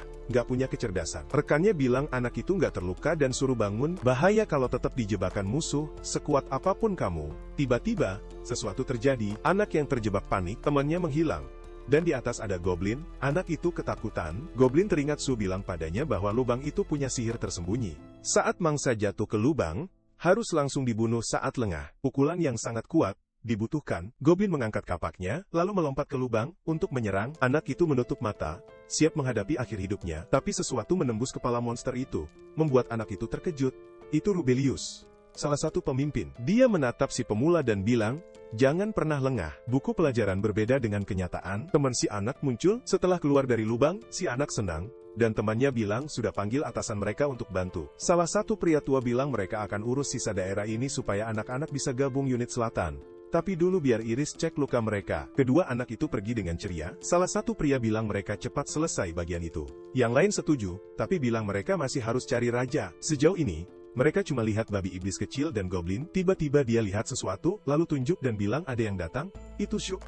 Anak itu lihat semua goblinnya sudah tak bernyawa di tanah. Mereka semua sudah musnah. Dia merasa marah. Salah satu ksatria bilang tempat itu berbahaya dan suruh Su pergi. Itu zona terlarang. Dengan penuh amarah, si anak mengutuk ksatria itu mati, lalu pakai domain slash. Ksatria itu ketakutan karena sihirnya langsung aktif. Dalam hitungan detik, kepala ksatria itu terpenggal. Dengan putus asa, Rubelius berteriak bahwa mereka ksatria suci yang diperintah untuk musnahkan iblis. Mereka tak ingin menyakiti manusia. Shu bingung, lalu ingat dia lupa membatalkan materialisasi, yang membuatnya terlihat manusia. Rubelius marah. Dia bilang Shu sudah membunuh 2 satria, jadi tak akan maafkan kejahatan itu. Shu bilang mereka yang hancurkan desanya, dan dia tak akan tolerir kebiadaban itu. Dia pakai Grabby Magic, dan Rubelius jatuh ke tanah. Tubuhnya tiba-tiba menjadi berat, lalu dia pakai physical enhancement dan perlahan berdiri. Dia pukul pedangnya ke tanah dengan keras dan hancurkan lingkaran sihir. Shu memperhatikan bahwa dia kuat. Dia dengan mudah hancurkan lingkaran sihir itu. Mungkin ksatria itu bahkan lebih kuat darinya. Rubelius pikir Shu kuat. Dia bertanya-tanya, apakah Sua penyihir musuh asing? Tapi lingkaran sihir itu tak ada di negara manapun. Dia berteriak akan kalahkan Shu dan buat dia menyesal atas apa yang dia lakukan pada Ordo Ksatria Suci. Pria itu menyerang dengan kecepatan tinggi. Shu hampir terkena, tapi berhasil kabur pakai teleportasi. Rubelius terkejut, tapi bilang, tak akan biarkan dia lolos. Dengan serangan cepat, dia tebas lengan Shu dengan pedangnya. Dia bilang, sayang sekali tidak kena jantung, tapi berhasil melukai bahu. Ada sesuatu yang aneh terjadi, dan Rubelius terkejut. Lengan Shu mulai tumbuh kembali. Lalu, Rubelius sadar Shu adalah roh iblis yang bisa materialisasi. Kesatria itu bilang ini menguntungkan karena sekarang dia bisa musnahkan Shu tanpa ragu atau merasa bersalah. Pria itu aktifkan petir di pedangnya. Shu terkejut. Petir putih berkumpul dengan sangat besar di pedang itu. Kalau kena, tubuhnya akan meledak. Dia tak tahu bagaimana cara kalahkan kesatria itu. Yang bisa dia lakukan cuma lari. Dia lemparkan sedikit ramuan ke arah Rubelius. Pria itu kena di wajah. Dia berteriak dan tanya itu apa. Shu menyerbu maju dengan ledakan yang dia buat. Lalu dia pakai domain slash. Tapi tak terjadi apa-apa. Rubelius bilang, sihir itu sangat aneh. Saat muncul, ada jeda 1/10 detik, jadi bisa menghindari serangan. Pria itu bilang namanya Rubelius Raut, Ksatria suci Ildura, dan tak bisa dikalahkan oleh roh biasa. Shu bertanya-tanya, apakah ini akhir hidupnya? Tapi dia ingat ksatria itu serang desanya, tanpa alasan, dia harus melawan dan bertahan hidup. Lalu sesuatu terlintas di pikirannya, Rubelius bilang tidak akan ada kesempatan kedua. Dia akan pakai seluruh kekuatan sihirnya untuk musnahkan anak itu dengan satu serangan. Shu membuka lingkaran sihir di bawah kaki pria itu. Rubelius bingung. Beberapa lingkaran sihir muncul, dan Rubelius menghindar. Lalu dia bilang, bahkan anak kecil pun bisa lolos dari itu. Sementara Shu terlihat putus asa dan membuang waktu. Tapi Shu terlihat percaya diri. Rubelius bilang sayangnya sihir itu sudah penuh, dan bocah itu akan binasa dengan satu pukulan. Bocah itu melihat ke kaki pria itu dan bilang, ini dia, satu lagi. Rubelius bersiap menyerang dan berteriak, ini akan jadi akhir Shu, monster bodoh. Pria itu memasuki posisi serang, tapi jatuh ke sebuah lubang. Cahaya sangat kuat dan terang melesat ke langit. Itu seharusnya serangan yang mengenai Shu. Bocah itu melihatnya dan berpikir, seberapa besar kekuatan sihir itu? Untung dia menggali lubang-lubang itu bersama yang lain. Di dalam lubang, Rubelius hancur berkeping-keping. Seseorang memanggil Shu, bocah itu menoleh. Ternyata goblin. Dia minta maaf karena gagal mengalahkan manusia dan melindungi desa. Bocah itu mengangkat goblin ke pelukannya. Dia minta pemuda itu menyerap sihirnya. Walau hanya sebagian dari dirinya, dia senang bisa bersama Shu. Goblin menyimpulkan dia hanya bisa berpikir begitu karena bocah itu, dan mengucapkan terima kasih. Shu merasa sedih. Itu menyerap sihir goblin. Tangannya tumbuh kembali dengan tangan di kepalanya. Shu memutuskan dia akan mengalahkan semua ksatria. Di tempat lain, Kesatria bertarung melawan goblin. Iris ada di sana. Sebuah iblis mendekat dan dia menggunakan lingkaran sihir petir. Monster itu cepat hancur dan gadis itu senang. Gadis lain datang dan bilang, Iris bukan cuma salah satu penyihir muda terbaik di dunia, dia juga jago sihir angin dan sekarang bisa melakukan semuanya sendiri. Iris bilang semua orang berhasil karena mengikuti jejak gurunya. Dia di barisan belakang, jadi seperti veteran, sendirian tidak ada gunanya. Wanita itu meletakkan tangan di kepala Iris dan bilang Iris anak baik. Sekarang mereka selesai di sini. Mereka harus berkumpul lagi dengan unit lain. Sinyal muncul di langit, itu tanda kematian dan alfa. Mereka maju. Di desa, semua orang berkumpul. Beberapa bertanya tentang Rubelius, tapi mereka pikir dia baik-baik saja, dan akan muncul nanti. Goblin-goblin tergeletak tak bernyawa di tanah. Iris membantu para ksatria menyembuhkan luka. Seorang bocah bilang ke Iris, kalau monster kelas bencana itu sangat langka, itu bisa meningkatkan kekuatan organisasi yang lain. Yang lain bilang kali ini bukan cuma bencana biasa. Pemimpin iblis punya kebiasaan aneh, dan dia tidak yakin, bahkan pangkat IT bisa mengalahkannya. Iris mulai gugup dengan situasi ini. Dia teringat saat seorang pria berjubah datang ke rumahnya bilang orang tuanya meninggal dalam pertempuran melawan monster kelas bencana. Dengan kata lain, dia sekarang tak punya orang tua. Sebelum meninggal, mereka saling menatap. Iris tahu mereka jenis iblis yang berbeda, tapi baginya ini tetap balas dendam atas kehilangan orang tuanya. Dia yakin Kapten sudah mengalahkan pemimpin itu sebelumnya, dan suatu hari nanti, dia juga akan melakukannya. Kelompok itu sampai di bagian lain desa. Seorang ksatria ada di sana dan bilang mereka terlambat. Semua bertanya, apakah itu kelas bencana dan di mana yang lain? Seorang pria bilang dia mengikatnya dengan baju ziroh sihir dan membinasakan yang lain. Iris mencoba mendekat. Di jalan, ada goblin tak bernyawa. Iris mencoba mendekat, lalu dia melihat, itu Shu di tanah, terikat. Gadis itu terdiam. Bocah itu menatapnya dengan sedih. Khawatir gadis itu mencoba mendekat. Seorang pria beristirahat di atas tumpukan mayat. Seorang wanita mendekat dan memberitahu Zamus bahwa goblin yang ditinggalkan iblis itu masih berkeliaran. Mereka tidak terlalu kuat, tapi jumlahnya banyak. Zamus bilang mereka akan tunggu sedikit lagi, karena bala bantuan segera datang. Lalu dia bilang siapapun yang sampai ke kelas bencana punya kecerdasan yang aneh banget, dan dia yakin itu salah satu dari mereka yang jadi pemimpin goblin. Wanita itu bilang mereka harus terus buru para lemah itu. Mungkin pemimpinnya bakal muncul buat balas dendam. Dengan semangat, Zamus bilang dia nggak sabar nunggu itu. Dia serahin urusan bersih-bersih ke rekannya. Semua mayat dibakar saat masih hidup. Goblin-goblin itu nggak lagi coba menyerang atau melindungi diri. Seorang anak laki-laki bilang mereka keras kepala dan menjijikan. Terus suruh temannya menyerang. Dia mengeluarkan sihir angin level 5, Windblade. Seorang goblin melempar tubuhnya di depan yang lain dan terbelah dua. Jatuh tanpa nyawa ke tanah. Bikin semua di desa kaget. Anak laki-laki itu sadar goblin itu jadi tamengnya dan bertanya-tanya apakah monster punya rasa persahabatan. Kapten Zamus muncul dan perintahkan mereka pindah ke sihir jarak jauh sementara dia maju di depan dan bunuh sebanyak yang dia bisa. Sekelompok goblin bilang ke raja kalau pria itu lawan yang tangguh dan mereka nggak punya harapan menang. Raja Goblin ingat permintaan Shu supaya dia jaga desa. Jadi monster itu menutup matanya, terima nasibnya. Para ksatria mulai maju, tapi tiba-tiba Shu muncul di belakang dua anak laki-laki itu. Mereka kaget, dengan cepat Shu mengecam mereka, dan keduanya terbelah dua. Zamus ada di depan dan lihat gerakan aneh itu. Shu dipenuhi kebencian. Dengan amarah sebesar itu, dia mendekati Zamus sambil bilang akan meledakkannya. Pria itu ketakutan, tapi sebelum dia sempat berbuat apa?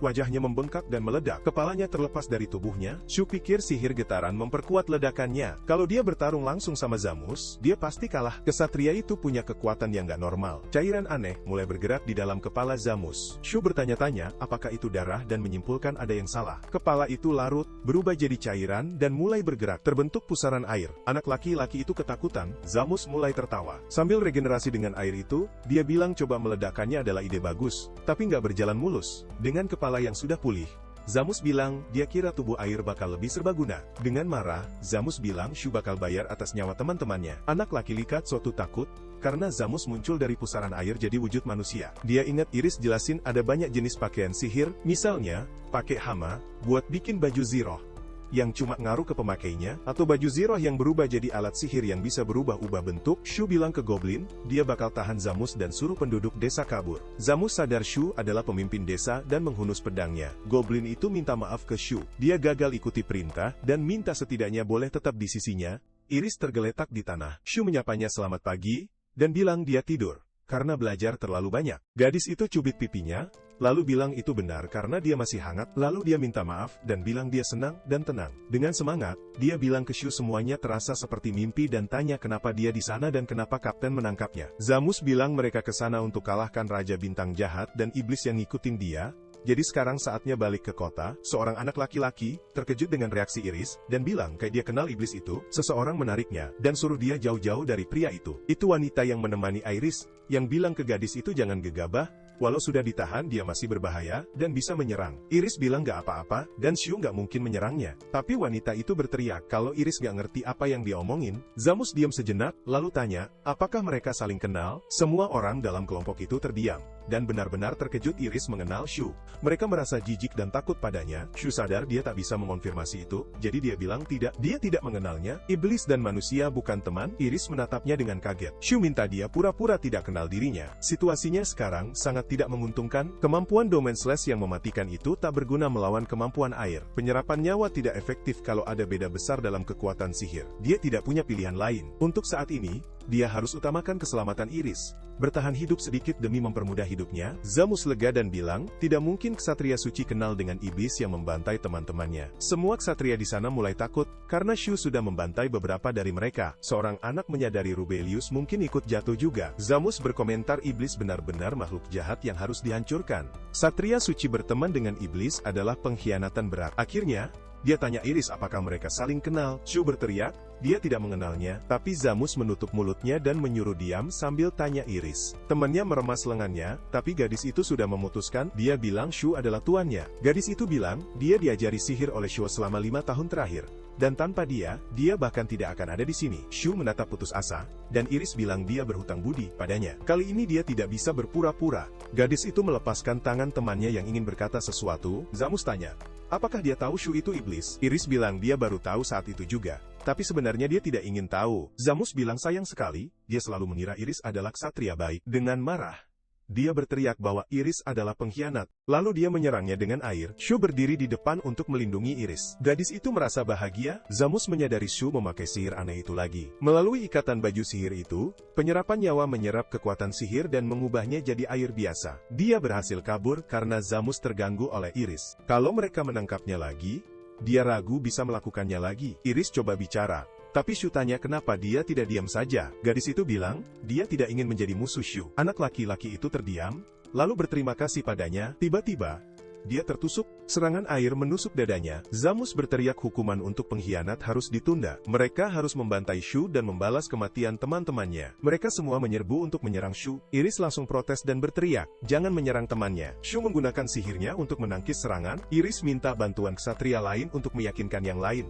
Tapi dia menahannya. Panah yang mengenai lingkaran sihir langsung dipantulkan, dan diarahkan balik ke para ksatria. Gadis itu bilang, Shu adalah mentornya dan orang baik. Zamus berkomentar Shu punya beberapa trik sihir, jadi para ksatria harus hati-hati. Anak laki-laki yang menahan Iris jadi gugup dan tanya apakah dia akan mengkhianati mereka. Kalau dia bukan teman mereka, dia bilang kalau mengkhianati berarti dia penyihir. Seseorang memakai sihir bumi tingkat 2. Fine Cage. Jadi, mereka menjebak Shu. Zamus memakai sihir air tingkat 3 dan menciptakan penjara air di sekitar Shu. Shu mencatat ini adalah metode penahanan level 9. Seorang penjaga mendekat dengan tongkatnya dan bilang, ini peninggalan seseorang yang dihancurkan Shu, lalu suruh dia bertobat dan minta maaf sebelum mati. Shu bilang, dia hanya membantai karena tidak mau mati. Iblis dan manusia, sama saja, mereka semua ingin hidup dan melawan sampai akhir. Penjaga itu berteriak suruh Shu tutup mulut dan menyerangnya, bilang monster itu jahat dan harus dihancurkan. Sihirnya diarahkan ke anak laki itu, dia menanamkan sihir getaran, dan memanipulasi pembiasan cahaya untuk memantulkan serangan itu. Dengan begitu,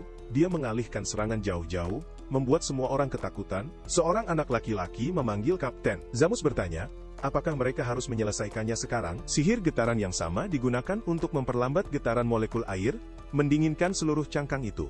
Setelah membeku, itu bisa dihancurkan. Shu membekukan air di sekelilingnya dan memecahkan penjara itu. Selanjutnya, dia hanya perlu membakar sulur-sulur itu untuk melarikan diri dari sihir. Tapi sebelum dia bereaksi, dia terkena serangan air. Shu jatuh ke tanah, terluka parah, dan Zamus bertanya, apakah dia benar-benar pikir bisa kabur? Pria itu mengangkat pedangnya dan bersiap untuk serangan terakhir. Dia bilang pada iblis itu untuk menerima serangan baju besi sihirnya, dan berhenti mencoba menggunakan sihir melawannya. Shu menatapnya dengan penuh amarah. Sebuah pedang turun ke arahnya, dan anak laki-laki itu berpikir ini saatnya, dia tak bisa menghentikannya, dia lemah, dia hanya punya satu penyesalan. Zamus menggunakan dampak petir, tapi sesuatu mengenai pedangnya. Itu jatuh tepat di samping kepala Shu. Lalu anak itu ditarik menjauh, dia jatuh jauh dari sana dan merasa bingung. Zamus sadar dia melewatkan serangan itu, lalu dia sadar apa yang terjadi dan bertanya apa yang gadis itu lakukan di sana. Iria berdiri di depannya menggunakan kekuatannya untuk melindungi Shu. Gadis itu serius. Anak laki itu memanggil Iris. Dia bilang,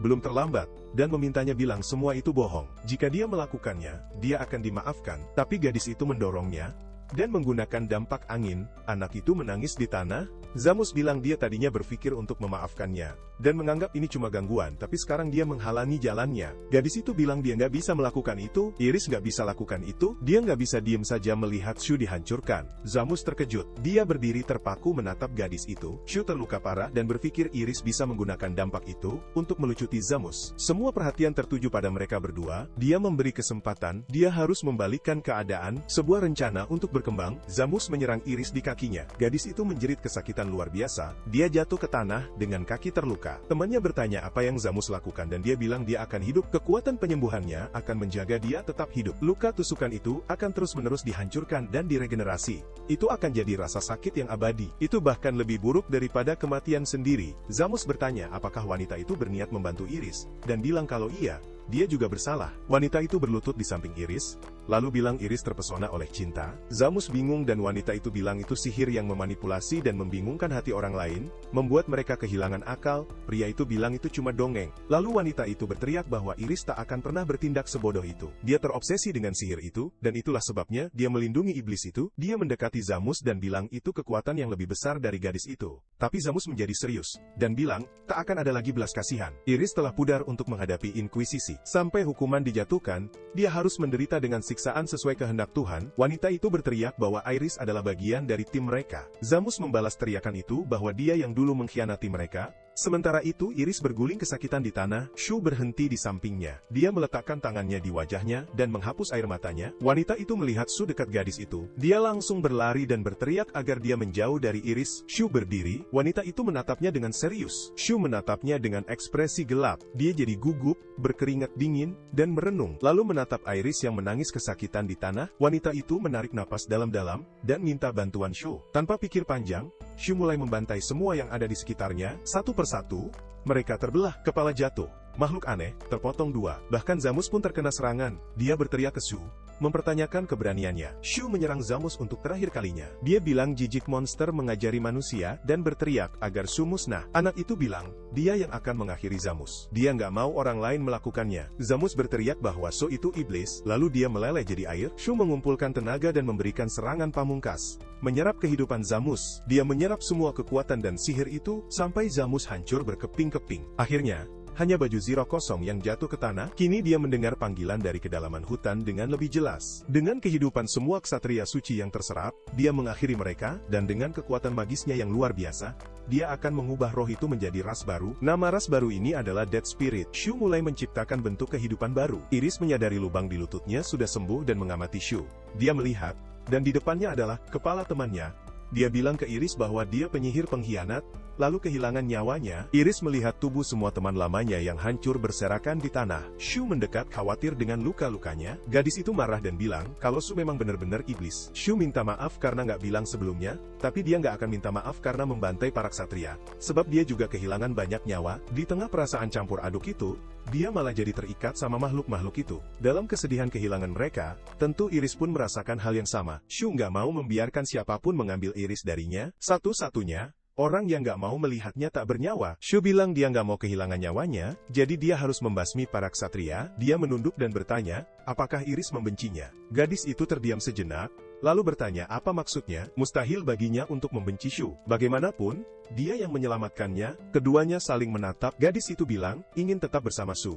Dan sebagai ksatria suci, dia harus bertanggung jawab. Shuma Soetiki akan menjalankan tugasnya sebagai ksatria suci, dan kembali ke Ildana untuk melapor ke uskup. Semua anggota timnya telah dibantai Raja Iblis, dan dia tak akan pernah menyakiti kota. Dia yakin itu adalah kehendaknya berjalan di samping seseorang yang baik meski harus mengkhianati yang dulu mendukungnya. Lebih dari segalanya, Shu telah menyelamatkan nyawanya. Shu setuju dan bilang dia nggak akan mendekati Ildana selama Iris tetap di dekatnya. Itu janji. Dia menatap gadis itu. Gadis itu bersemangat lalu sadar, dia memegang tangan Shu tanpa izin. Anak laki-laki itu menggenggam tangannya dan bilang, akan membuat satu janji lagi. Dia akan melindunginya meski seluruh dunia menjadi musuhnya. Itu janji. Gadis itu terdiam. Shu menatapnya dan saling mengaitkan jari. Iris mulai menangis dan bersandar pada Shu. Malam pun tiba. Shu bilang dia akan kembali ke hutan dan butuh waktu untuk mengembalikan kekuatannya. Iris bilang dia akan ke kota dan bertanya apa yang akan terjadi jika dia tak kembali. Shu bilang dia pasti akan menjemputnya. Lalu Iris pergi. Uskup bertanya tanpa emosi,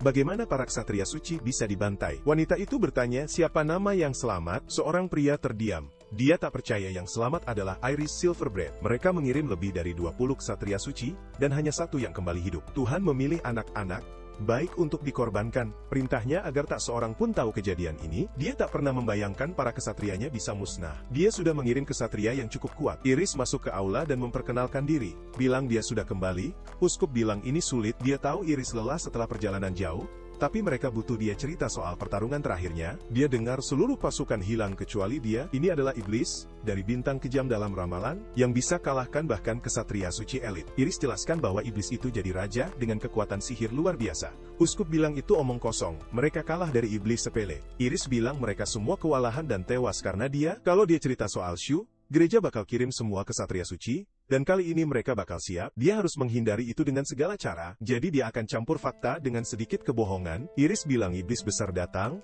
hancurkan semuanya, dan menyelamatkan dia untuk jadi utusan.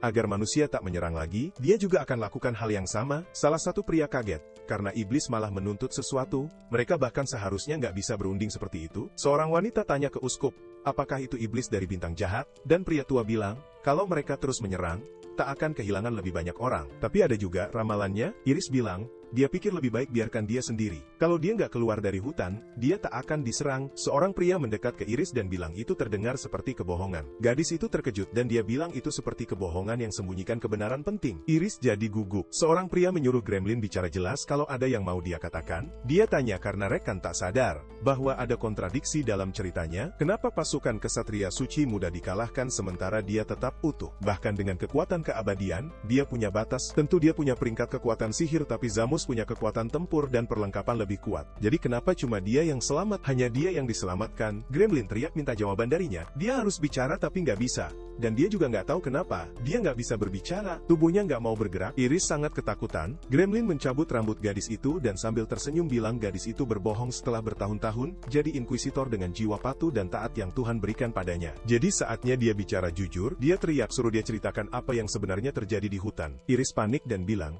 iblis itu tipe khusus yang kalahkan semua orang. Bahkan perlengkapan sihir Kapten hancur seketika. Cross iblis itu adalah roh, itu cuma roh. Awalnya dia tertangkap Kapten, dan dipaksa dalam posisi lemah tapi tiba-tiba lingkaran sihir muncul dan langsung mengiris semua jadi potongan. Potongan bersih. Seorang pria tua bilang itu pasti roh yang kuasai kematian. Dengan kekuatan menyerap kehidupan. Dengan semua kekuatan itu dia berhasil kalahkan Kapten. Dia pakai sihir gelap dan tubuh Kapten habis tak bersisa. Lalu dengan kematian Kapten, dia berubah jadi roh kematian. Uskup komentar bahwa monster yang punya kemampuan unik disebut legenda. Mereka adalah Raja Monster. Dia spesial karena bisa memicu kebangkitan. Kekuatan dia berubah warna dan bisa mengguncang bumi. Mereka menyebut kekuatan ini tembok sihir. Seorang pemuda terkejut. Ramalan bintang jahat. Itulah monster itu. Iris sadar bahwa Shu adalah Raja Monster yang mereka buru. Uskup bilang, apa yang dia takutkan sedang terjadi. Ramalan tentang putri itu mulai terwujud. Seorang wanita bertanya, apakah ini cuma terjadi karena mereka mengirim ksatria suci? Kekuatan sihir satu ksatria suci setara dengan 200 tentara biasa. Uskup bilang, 20 ksatria elit lebih berharga daripada seluruh tentara di benua. Makanya dia dapat kekuatan besar. Dan roh biasa, jadi roh kematian. Jadilah dia raja. Seorang pria tua mulai teriak ke Uskup. Bilang seharusnya dia nggak perlu nunggu buat ngirim ksatria. Uskup membalas kasar, bilang dia juga terlibat dalam keputusan itu. Semua mulai ribut. Seorang pemuda bilang ke Uskup supaya berhenti nyalahin mereka atas pembantaian teman dan ksatria bilang, mereka bakal panggil bala bantuan. Uskup bilang jangan lakukan itu tapi pemuda itu bilang, Uskup cuma takut gagal ketahuan. Mereka harus balas dendam untuk teman-temannya. Apalagi sekarang Raja Iblis sudah lahir, mereka harus hadapi ini. Saat bala bantuan datang, waktunya buat serang. Dia baru jadi raja, jadi masih ada kesempatan menang. Seseorang minta mereka tunggu. Iris yang bilang Shu nggak akan serang mereka. Kalau mereka nggak ngapa-ngapain, mereka juga nggak bakal diserang. Jadi dia minta mereka jangan ke hutan. Gremlin tanya apakah Shu bakal pegang kata-katanya. Iris nggak bisa bohong dan bilang yang sebenarnya. Bilang kalau Shu tuh yang ngajarin dia sihir dan janji nggak serang kota. Tapi mereka harus tinggalin dia sendiri. Gremlin marah tanya, apakah Iris mengkhianati teman-temannya? Dia coba bilang tidak. Tapi Gremlin maksa, kalau dia ngobrol sama iblis, dan ngejebak temen-temennya di hutan. Dia bilang makanya cuma dia yang selamat. Sekarang semua jadi jelas. Itu salahnya dia pengkhianat, dan dia sudah curiga itu. Dara nggak pernah bohong. Uskup bilang Gremlin benar, dan dia yang bertanggung jawab atas kekalahan teman-temannya, dan minta pesan ke ibu kota untuk bilang mereka menangkap penyihir yang mengkhianati teman dan bantu Raja Iblis. Mereka akan mengurusnya dan siapkan eksekusi. Semua lihat ke arah Iris, dan bilang sekarang giliran Gremlin. Dia setuju dan bilang serahkan ke dia. Waktu berlalu. Di hutan, dibuat beberapa kuburan, Shu bertarung melawan monster. Dia mengambil sihir dan makhluk yang dia temui di jalan. Sihir kematian itu, jelasin gimana dunia bekerja.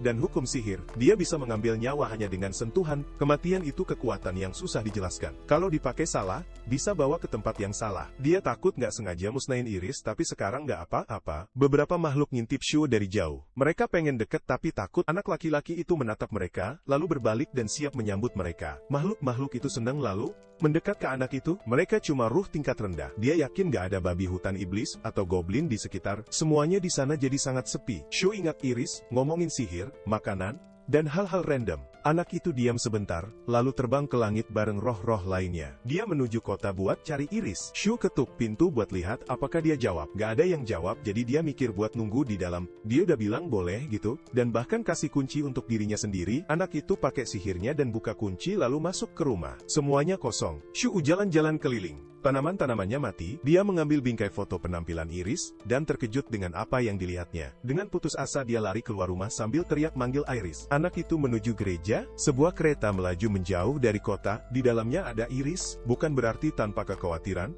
Kalau semuanya salah, mereka bisa berantem seperti waktu sama Zamas. Tapi Iris itu keras kepala. Dia teriak ke Shu supaya percaya padanya, bahwa semuanya bakal baik-baik saja. Tapi sekarang, Shu malah mikir itu nggak pernah terjadi. Dia cari Iris pakai indera sihirnya tapi nggak dapat respon. Mungkin saja, dia sedang ditahan di katedral, jantung kota.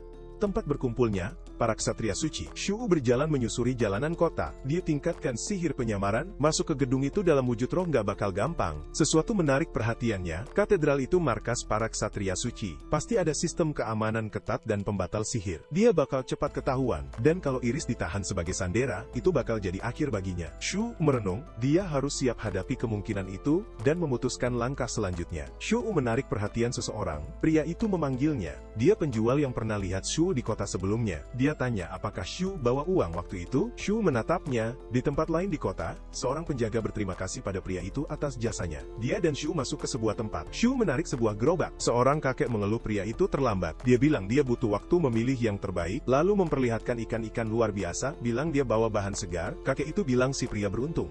Dan kalau terlambat lagi, dia yang akan gantiin. Dia harus masak dengan baik. Kakek itu terus ngomong tanpa henti. Sementara Shu diam-diam menyelinap pergi. Dia menuju sebuah pintu, cek apakah ada yang ngawasin. Lalu diam-diam menyelinap masuk. Shu berjalan pelan. Untungnya, dia dapat bantuan. Dia berhasil masuk katedral tanpa kehilangan bentuk manusia. Shu bilang ke pria itu, dia datang dari ibu kota untuk cari adiknya dan ingin buat kejutan. Dengan tenang, pria itu bilang dia akan bantu Shu masuk katedral. Tapi dia minta Shu bantu sesuatu sebagai imbalannya. Shu setuju. Pria itu bahkan bilang ke Shu supaya santai, karena mereka nggak akan ketahuan. Dia memang sudah pengen keluar kota. Dia pengen lihat bagaimana ini berakhir. Shu merasa ada yang aneh. Dia bukan iblis yang bermusuhan dengan manusia. Dia merenung bahwa dia hidup di antara manusia dan sering dibantu mereka. Shu berhenti. Seseorang tanya, apakah dia dengar sesuatu? Dia hampir memicu sesuatu, bikin Shu kaget, dan lalu pergi. Shu berjalan menyusuri lorong dan bertemu seorang pendeta yang mempertanyakan apa yang dilakukan orang luar di situ. Shu langsung memukulnya. Para murid sihir bicara tentang bagaimana gadis itu patah sebelum perintah diam dikeluarkan di hutan. Shu mendekat dan tanya,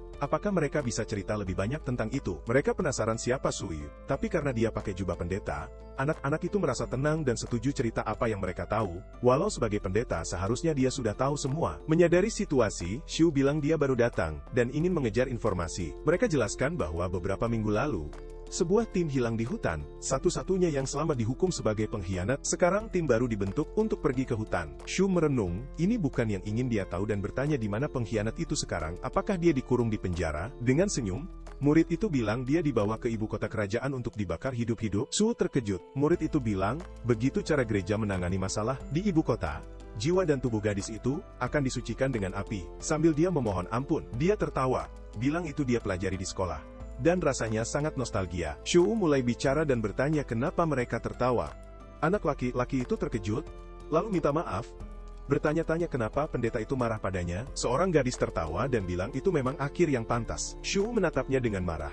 Lalu gadis itu menjelaskan bahwa Iris dulu adalah ksatria suci, tapi selalu ada rumor buruk tentangnya. Dengan senyum, dia bilang dia sekelas dengan Iris, jadi tahu betul kepribadiannya. Iris itu payah, bahkan gak bisa pakai sihir. Dia gagal sebagai manusia, tapi tiba-tiba nilainya membaik. Rumornya dia pakai tubuhnya untuk merayu semua orang di sekitarnya. Seorang anak laki-laki mencoba menegur gadis itu supaya diam, tapi dia terus bicara dan bilang Iris bahkan pernah disebut peringkat A. Tapi semua itu cuma bohong, dia nggak sehebat itu. Bahkan dengan mengandalkan kelompok yang sudah lemah, dia pasti pakai tubuhnya untuk kalahkan mereka. Setelah semuanya, dia malah mengkhianati gereja. Dia yang terburuk dari semuanya. Dengan semangat, gadis itu bilang dia beda jauh dari Iris. Dia punya nilai bagus dan kekuatan sihir yang hebat. Sebentar lagi dia akan jadi ksatria suci hebat. Shu teriak dan tanya, apa dia sudah selesai ngomong-ngomong kosong? Gadis itu terkejut saat tangan anak laki itu meraih ke arahnya. Dia ditarik pakai bajunya. Salah satu murid minta Shu, jangan kasar. Sementara itu, gadis itu mengeluh kesakitan dan suruh Shu lepaskan tangannya. Dia berteriak supaya dilepas. Shu mendekat ke gadis itu dan bilang Iris, bukan orang yang pantas mereka tertawakan. Gadis itu tanya kenapa, dan kenapa pendeta bilang hal seperti itu tentang gadis itu. Lalu dia teriak dia tahu Iris jual tubuhnya. Dan Shu pasti jatuh cinta sama Iris, jadi suruh Shu berhenti sentuh dia dengan tangan kotor itu. Murid lain menyuruh Shu tenang dan gadis itu diam, tapi sesuatu menarik perhatiannya, dan dia tanya kenapa Shu sebut nama Iris kalau dia nggak boleh tahu siapa pengkhianatnya. Shu menatapnya, lalu dia bilang itu karena Iris adalah muridnya. Akhirnya, dia menyerang gadis itu. Sihir gelapnya sangat kuat. Salah satu murid sadar itu iblis, yang lain sebut ada aura gelap. Lalu mereka sadar Shu berasal dari hutan Eldera. Shu mendekati gadis itu dan bilang jangan diam saja. Harus bayar karena tertawa pada Iris. Dengan sinis, gadis itu menyuruhnya pergi ke neraka. Shu serius, lalu dia menyedot nyawanya, dan gadis itu hancur dengan cepat sampai tulangnya pun hilang. Hanya bajunya yang jatuh ke tanah. Kelompok itu ketakutan, Salah satu dari mereka bilang harus panggil bantuan, tapi yang lain teriak siapapun yang membunuh Shu akan dipromosikan, jadi siap-siap menyerang. Shu bilang jangan sedih atas kematian temannya. Salah satu bertanya maksudnya apa? Monster itu ngomong apa? Shu menatap kelompok itu, lalu dia menyedot nyawa anggota kelompok itu. Menyisakan hanya satu, anak laki-laki yang tersisa jatuh ke tanah ketakutan. Shu tanya jalur mana yang harus diambil untuk menemukan Iris. Anak itu jawab harus keluar lewat gerbang utara, dan ikuti jalan ke timur laut. Lalu Sukyu ingat, kota di timur laut itu, yang punya pemakaman. Anak itu tertawa dan bilang, meski Shu buru-buru, saat dia sampai sana nanti sudah terlambat. Butuh 10 hari untuk sampai ke ibu kota, tapi kereta yang bawa penyihir itu penuh sihir, dan harusnya sampai sebelum raja dalam 2 hari, eksekusinya 3 hari lagi. Seberapapun dia berusaha, dia nggak akan sampai tepat waktu, itu sia-sia. Dan memang pantas untuk iblis itu. Shu berterima kasih pada anak itu atas peringatannya dan bilang, dia bisa sampai tepat waktu. Dia akan terbang terus di langit pakai sihir percepatan siang dan malam. Dalam bentuk ruh dia bisa bergerak tanpa khawatir halangan, karena tubuhnya nggak capek atau tidur. Dia harusnya sampai dalam 3 hari, akhirnya hari yang dia syukuri jadi ruh. Anak itu mulai berteriak meski Shu sampai tepat waktu. Itu tetap sia-sia. Benua Ramza dilindungi oleh para ksatria terbaik. Dia tidak akan punya kesempatan sama sekali. Shu mengeluh, karena anak itu banyak bicara, lalu menyuruhnya untuk diam. Seorang wanita mendekat berteriak bahwa ini adalah akhir dari apapun yang Shu lakukan dan bertanya bagaimana beraninya dia menyerbu katedral itu. Shu mengeluh bahwa semua orang di sana merepotkan, dan dia tak punya waktu untuk menghadapi semuanya. Anak itu meletakkan tangannya di tanah dan menggunakan sihirnya. Dia mengaktifkan getaran sihir untuk menghasilkan gelombang ultrasonik dan akan mengaktifkan aroma sihir untuk mendeteksi getaran itu agar bisa menentukan posisinya. Shu menutup mata dan merasa di bawah tanah sampai menemukan apa yang dicari.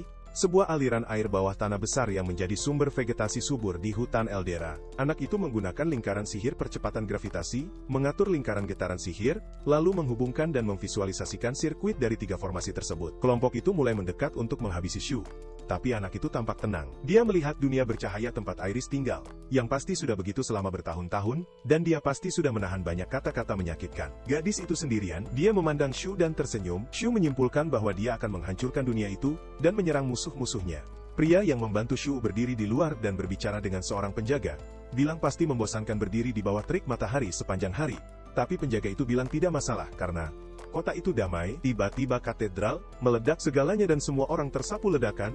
Banyak yang terkena dampak, asap tebal mengepul. Shu mencatat ini ledakan besar pertamanya, tapi tampaknya dia melakukannya dengan baik. Air cair mengembang sangat besar saat berubah jadi uap, memanipulasi tekanan dan suhu yang mengacaukan sumur air bawah tanah yang langsung menguap. Percepatan memaksa tekanan ledakan ke atas, akibatnya katedral hancur berkeping-keping. Seseorang berteriak, minta tolong. Shu melihat dan berharap dia menderita.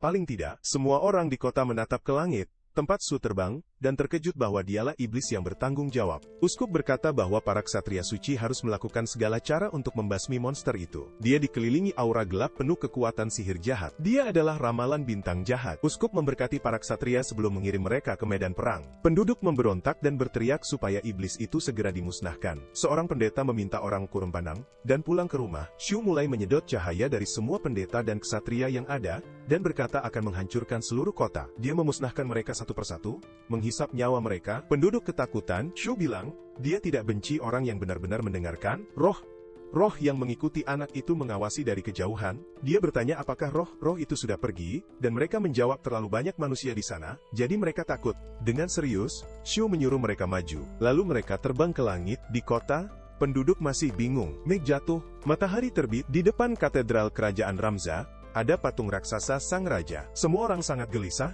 bersemangat menyambut eksekusi penyihir itu. Di tengah kota, Algojo mempersiapkan tiang pembakaran tempat Iris akan dibakar dengan api suci di sebuah penjara, bawah tanah yang dalam dan penuh tikus. Iris beristirahat, dia berbaring di lantai, sambil memikirkan suhu. Penjara itu sangat dalam, para penjaga di pintu berbicara tentang bagaimana mereka tak pernah menyangka penyihir akan muncul di antara para ksatria suci. Salah satu bertanya bagaimana kondisinya dan yang lain bilang dia sangat diam sejak tahu tentang eksekusinya. Iris berbaring di lantai, dia mengeluh tidak bisa berbuat apa-apa. Dia ditangkap dan dipaksa dibawa ke sana. Dalam perjalanan dengan kereta, Bremlin bilang dia bodoh penuh harapan yang ditinggalkan Tuhan. Jadi dia pantas mati seperti penyihir abadi Iris Silverbread. Gadis itu bertanya-tanya, ada apa dengan Bremlin? Dia bilang berbagai hal padanya. Dia menatapnya dengan mata yang penuh kebencian sejati. Gadis itu jelas merasakan niat jahat itu. Perutnya keroncongan. Dia berbaring di lantai dan mengeluh ingin makan roti manis. Situasinya memang buruk.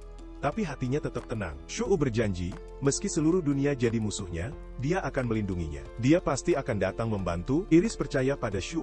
Dia ingat betapa dekatnya mereka. Kalau dia berhasil keluar dari sana, dia ingin mereka pergi bersama, makan roti enak, kerja, dan hidup terisolasi seperti itu. Hanya mereka berdua, selamanya. Tiba-tiba terdengar suara. Itu Gremlin masuk ke sel bawah tanah. Dia mengumumkan waktunya eksekusi, lalu dia menarik lengan Iris, dan menyuruhnya bangun. Menatapnya, Gremlin bilang wajah Iris sangat mengesankan. Gadis itu berteriak supaya dia jangan menyentuhnya. Tapi Gremlin menampar wajahnya sambil berkata jangan bicara seperti itu padanya. Dia sudah menunggu bertahun-tahun untuk momen itu, tapi dia selalu tahu Iris akan mengkhianati kehendak Tuhan. Bagaimanapun darah tak pernah bohong. Iris bingung. Gremlin sadar dia tidak ingat dan bilang, akan menceritakan semuanya. Lalu menyuruh para penjaga menunggu di atas tangga. Setelah mereka pergi, pria itu mendekat dan bertanya apakah dia tidak merasa kenal dengannya. Iris bilang dia adalah inkuisitor, tapi dia pernah melihatnya di upacara pelantikan. Gremlin bilang yang dia maksud jauh sebelum itu. Tiba-tiba Iris teringat, dia adalah pria yang datang ke rumahnya untuk mengabarkan kematian orang tuanya. Dengan semangat, Gremlin bilang akhirnya dia ingat, Daria dan Rose Silverbread. Jiwa bodoh yang jatuh ke dunia bawah. Iris bingung dan bertanya apa maksudnya. Orang tuanya tewas di garis depan, mereka dihancurkan oleh monster kelas bencana. Serius? Gremlin bilang itu bohong. Dialah yang mengambil nyawa orang tuanya. Wadil, gadis itu tidak mengerti. Lalu Gremlin menjelaskan bahwa 18 tahun lalu, saat misi memburu monster kelas bencana, Daria dan Rose memimpin satuan untuk menangkapnya. Gremlin sangat bersemangat dan merasa tidak boleh melewatkan momen itu. Dipimpin oleh dua orang hebat dan terhormat. Satuan itu berhasil mengepung Ksatria Hitam kelas bencana. Tapi Daria menyuruh mereka melindungi Ksatria Hitam dan seorang anak laki-laki. Kelompok itu terkejut dan bertanya apa maksudnya, tapi Daria melihat bahwa iblis itu melindungi anak itu, dan dia sedang membalas budi. Gremlin mengeluh bahwa monster dan manusia tidak saling mengerti. Dia tak percaya benar-benar melindungi, dan kalau iya, anak itu telah tercemar kejahatan, dan harus mati. Tapi Daria berkata serius bahwa mereka tidak membunuh anak-anak. Seluruh kelompok mencoba berdebat, menyuruh Daria berpikir lebih baik, bahwa anak itu belum sadar bahaya, dan penilaiannya lambat. Seseorang bilang, apapun alasannya, iblis itu harus diadili. Lalu Daria bilang kejahatan memang harus dihukum, tapi sihir mengajarkan mereka untuk saling baik dan penuh kasih. Termasuk pada anak itu. Sekarang dua ajaran itu bertentangan dan dia harus memilih salah satunya, jadi dia memilih yang dia anggap paling penting. Rose mendekat dan bilang dia setuju. Gremlin tak percaya. Wanita itu menyuruhnya tenang, dan bilang dia merasakan belas kasih antara Ksatria Hitam dan anak itu. Kasih itu harus dibalas dengan kasih. Gremlin bilang tanpa peduli protesnya. Mereka memutuskan melindungi anak dan iblis itu. Kelompok itu bertanya, apa yang harus mereka lakukan? Salah satu pria bilang, dia tak mau melihat mereka sebagai pengkhianat, tapi itu sesat. Gremlin bilang dia tak bisa membiarkan itu terjadi. Daria mendekati monster dan memperkenalkan diri, bilang jangan takut karena mereka takkan menyakitinya lagi. Rose melihat anak itu ketakutan, dan Daria bilang mungkin dia tak punya orang tua yang baik. Lalu Daria bilang, mereka akan membawa anak itu ke tempat yang aman. Kalau iblis itu mau melindungi anak manusia, dia harus percaya, dan ikut mereka. Sebelum ada reaksi, Gremlin menyerang Daria dari belakang, menusukkan tombak ke dadanya. Gremlin berkata dengan kebencian di matanya, bahwa jika dia mengkhianati Tuhan, dia harus binasa. Lalu dia membinasakan Daria. Rose ketakutan dan dengan cepat, Gremlin menusuknya juga. Kelompok itu bingung tidak tahu harus berbuat apa. Banyak yang tidak setuju dengan tindakan Gremlin, tapi tujuan utama adalah mengejar iblis itu. Gremlin bilang Daria dan Rose mengkhianati Tuhan. Sama seperti Iris, mereka memeluk iblis, melakukan penistaan, makanya dia menyingkirkan keduanya. Tentu saja, dia juga menyingkirkan iblis itu, tapi tetap gagal menghabisi anak itu. Dia sudah melakukan hal yang benar, tapi membunuh sesama ksatria suci dianggap dosa besar, jadi mereka memutuskan menutupi kebenaran itu. Dia harus melaporkan kebohongan ke katedral, bahwa Daria dan Rose tewas di garis depan melawan iblis, lalu membakar jasad mereka di hutan. Tubuhnya penuh sukacita saat mempersembahkan jiwa kotor itu kepada Tuhan. Lalu dia ingat pasangan itu punya anak perempuan berumur 5 tahun yang dia kenal. Karena mereka tak berhenti membicarakannya. Dia pergi ke rumah itu. Setelah pengasuhnya pergi, dia tak mau meninggalkan garis keturunan, yang nantinya bisa menentang sihir. Itulah sebabnya Gremlin mencoba menghabisi Iris dan menguburnya hidup-hidup. Tapi saat dia mencekiknya, dia dengar seseorang di luar. Itu rekan orang tua Iris, yang mengetuk pintu. Mereka bilang ada sesuatu yang mau disampaikan dan minta Iris membuka pintu. Jadi Gremlin melarikan diri. Mungkin dia kehilangan ingatan karena kejutan itu, tapi Gremlin selalu ingat jelas. Dia bahkan tak bisa menghitung berapa kali menyesal tidak menghabisinya saat punya kesempatan. Iris mencengkeram baju Gremlin penuh kebencian. Gremlin bilang dia pasti membencinya, tapi sekarang sudah terlambat, dia akan segera dieksekusi. Dia menarik rambut gadis itu ke atas tangga sambil tertawa gila. Para penjaga mengikat Iris. Gremlin berkata biarkan api penyucian membakar. Di alun-alun ada tiang eksekusi. Keluar membawa Iris yang terikat, Gremlin bilang langit hari itu indah, membuatnya ingin bernyanyi. Gadis itu menangis, mulutnya disumpal. Saat Gremlin bersiul, dia naik ke panggung eksekusi. Dan para algojo mengikatnya. Seseorang mengumumkan eksekusi akan segera dimulai. Gremlin maju ke depan, dan meminta orang diam dan mendengarkannya. Penyihir itu berhubungan dekat dengan monster. Dia mendapatkan kekuatan sihir dari mereka. Sihir para ksatria adalah ilahi dan diberkati Tuhan. Dan mempelajari sihir dari iblis adalah pengkhianatan. Oleh karena itu, dia harus dibakar hidup-hidup. Gremlin mendekat dan bilang baju zirah keabadian akan melindunginya. Tapi jika mereka terus membakarnya sampai sihirnya habis, dia akhirnya akan binasa. Semakin lama dia hidup, semakin besar rasa sakit yang dibawa api. Tapi dia tak perlu khawatir. Semua akan berakhir suatu saat. Segera jiwanya akan dibimbing dan dia akan bertemu orang tuanya. Para penjaga mengendalikan kerumunan. Di kerumunan, seorang wanita menyuruh mereka cepat dengan eksekusi, tapi yang lain bilang banyak prosedur yang harus diikuti. Seorang anak laki-laki pergi memberitahu gurunya apa yang terjadi, tapi pria itu bilang, dia tahu Gremlin cuma omong kosong. Dia menyuruh anak itu untuk memperhatikan dengan seksama. Mereka akan terpaku saat mendengar teriakan. Seorang anak bertanya pada ibunya, apakah penyihir itu berbuat jahat? Dan wanita itu jawab, dia melakukan hal terburuk. Dia mengkhianati sihir. Anak itu bertanya, jiwa itu akan pergi kemana? Jika Tuhan marah, seorang kakek menjawab orang berdosa jatuh ke dunia bawah dan terus menderita selamanya, dan jika dia mau akhirat yang baik, dia tak boleh mengkhianati sihir seperti penyihir itu. Tuhan akan menerima orang beriman dan memberinya kedamaian serta berkah. Lalu anak itu bertanya kenapa gadis itu mengkhianati Tuhan. Padahal monster itu jahat. Para algojo meletakkan kayu bakar di kaki Iris. Dia menangis dalam diam. Orang tuanya bilang mereka ingin jadi ksatria suci untuk melindungi orang, dan dia sangat bangga. Dia tidak bisa menyerah, meski sudah jatuh berkali-kali dan disebut gagal. Karena dia ingin seperti orang tuanya, dia tidak kabur bersama Shulam dan kembali ke gereja. Karena ingin tetap setia pada tugasnya sebagai ksatria suci sampai akhir. Algojo berteriak untuk membakar api. Lalu mereka menggunakan lingkaran sihir mereka dan membakar Iris. Pada akhirnya, semuanya sia-sia. Yang menyakitinya adalah manusia yang membantai orang tuanya, dan Shu juga akan berakhir di tangan manusia. Bagi dia, manusia adalah lambang kejahatan. Shu selalu jadi penyelamatnya. Dia selalu ada dengan kebaikan. Meski setelah semua itu terjadi, Iris mendengar suara yang bilang, wajahnya menunjukkan hidupnya membosankan. Gadis itu menatap ke atas, di depannya ada Shu. Dia tersenyum dan bilang dia datang untuk membantunya. Gadis itu penuh harapan. Shu bilang, dia tidak perlu lagi terikat. Lalu membebaskannya. Lalu dia menggenggam tangannya, dia menariknya dekat. Dan mereka berpelukan. Para algojo bertanya-tanya, dari mana datangnya monster yang tiba-tiba jatuh dari langit di tengah api itu? Ada banyak hantu di sana, biasanya mereka tidak muncul di kota. Gremlin kaget. Tapi sihir muncul dari dalam api. Shu terbang ke langit sambil mengumumkan dia akan membawa Iris pergi. Gremlin tidak percaya dengan apa yang dilihatnya. Gadis itu bilang, Shu terlambat dan sudah janji akan melindunginya. Shu bilang, dia juga janji semuanya akan baik-baik saja, tapi kenyataannya tidak. Shu bilang itu memang ciri khasnya, mengabaikan beberapa hal, tapi tidak apa-apa. Sekalipun situasi tampak tanpa harapan, dia akan selalu melindunginya. Penduduk marah, karena penyihir itu dibawa pergi. Mereka bertanya-tanya, apakah itu monster yang memberinya kekuatan? Dia harus segera dihentikan. Lagi pula, ini adalah ibu kota Ramza. Gremlin berteriak bahwa Shu adalah setan paling dibenci yang menentang karya Tuhan. Dia akan memusnahkannya, seperti yang dia lakukan pada ksatria kejam itu. Gremlin berteriak untuk menjatuhkan Shu. Tapi pemuda itu menggunakan lingkaran sihirnya. Dia berpikir bagaimana kekuatan ksatria suci dari Ramza kelihatannya lemah. Tapi sebenarnya dialah yang semakin kuat. Para ksatria berteriak bahwa Shu tidak punya kesempatan menghadapi ksatria suci, tapi Shu mengeluarkan kekuatan kematian pada mereka. Satu persatu, dia mengambil nyawa mereka. Shu sekarang sangat kuat. Sihir kematian itu telah berubah. Itu juga akibat dari peningkatan kekuatannya. Iris menyaksikan semuanya dan berkomentar bahwa itu indah. Penduduk terjerumus ke dalam keputusasaan, berteriak bahwa ksatria suci terserap oleh iblis seperti kematian itu sendiri. Dunia bawah mulai muncul. Itu pasti monster yang disebutkan dalam misi terakhir. Penampilannya persis seperti raja dunia bawah yang menguasai kematian, Hades. Shu menggunakan sihir kematian dan berpikir bahwa nama Hades tidak buruk. Raja dunia bawah, Shu Arclight. Iris bilang dia punya permintaan favorit kepada pemuda itu. Dia menunjuk ke Gremlin dan bilang, dialah yang mengambil orang tuanya. Lalu dia mulai mengucapkan sesuatu. Shu bilang dia tidak keberatan melakukannya. Tapi bertanya apakah dia yakin. Iris berpikir sejenak dan bilang itu sudah cukup. Gremlin mengejek gelar Raja Dunia Bawah dan menyuruh mereka jangan main-main dengannya. Lalu dia memanggil mereka bodoh yang menghina Tuhan.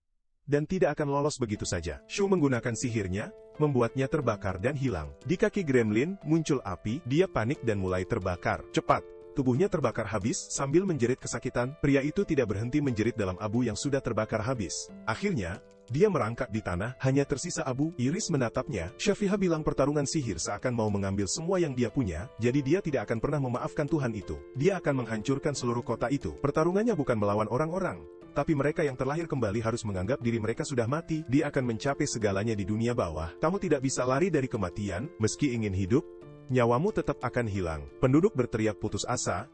Tuhan dunia bawah datang untuk menghancurkan mereka. Mereka harus melarikan diri dan menyelamatkan diri sendiri. Mereka harus keluar lewat gerbang, kalau tidak mau binasa. Seorang anak menangis, bertanya kenapa ayahnya tidak ikut pergi. Pria itu bilang mereka adalah orang yang diberkati sihir. Tugas mereka adalah melindungi kota itu dan semua orang di dalamnya. Dia memeluk putrinya dan bilang jangan khawatir, dia akan segera kembali. Sang ibu membawa gadis itu pergi. Melihat putrinya, dia bilang itu alasan dia hidup. Dan hanya dengan cinta itu mereka bisa melampaui kematian. Ada sedikit kekacauan, tapi evakuasi penduduk berjalan lancar. Owen memberitahu raja bahwa evakuasi harus selesai sebelum matahari terbit. Pria itu bertanya soal asosiasi, dan salah satu ksatria bilang sudah kosong. Kemudian raja bilang, tidak ada harapan untuk barang berharga juga. Mereka tidak tahu serangan macam apa yang akan datang, sehingga mereka kalah di medan perang. Siapa sangka eksekusi penyihir sederhana dari Eliana bisa membangkitkan Raja Dunia Bawah. Waktu tinggal sedikit, mereka bahkan tidak bisa minta bantuan, dan meski penduduk kabur, mereka tak punya kota untuk kembali. Seorang satria berteriak ke raja bahwa mereka masih kuat. Dia pikir mereka sudah bangkit sedikit. Ramses masih tanah para ksatria suci dan penyihir. Dengan kekuatan gabungan, mereka bisa melawan monster itu. Dia berteriak bahwa Ramses tidak akan jatuh selama mereka ada. Raja jadi semangat dan bilang dia menyerahkan masa depan mereka pada para ksatria itu. Matahari terbenam, dan malam pun tiba. Di tengah hutan, Shu dan Iris duduk di sekitar api unggun kecil. Gadis itu bertanya, apakah boleh membuat api, dan si cowok bilang, jangan khawatir. Mereka mungkin tidak punya waktu untuk cari-cari di hutan saat itu. Lalu Iris mengucapkan terima kasih karena sudah membantunya. Pada akhirnya, Tuhan tak pernah datang bantu dia sekalipun, tapi Shu selalu lari ke sisinya. Shu bilang, sihir hati yang membeku itu aneh. Iris tertawa setuju, dan bertanya-tanya, bagaimana dia bisa percaya semua itu. Cowok itu menatapnya dan bilang dia akan menghancurkan kota itu. Banyak manusia akan kehilangan nyawa, lebih banyak dari yang dia musnahkan di hutan sebelumnya. Shu bertanya, apakah Iris tidak benci saat orang darang dari negerinya kehilangan nyawa? Gadis itu jadi serius sejenak dan termenung, lalu dia bilang,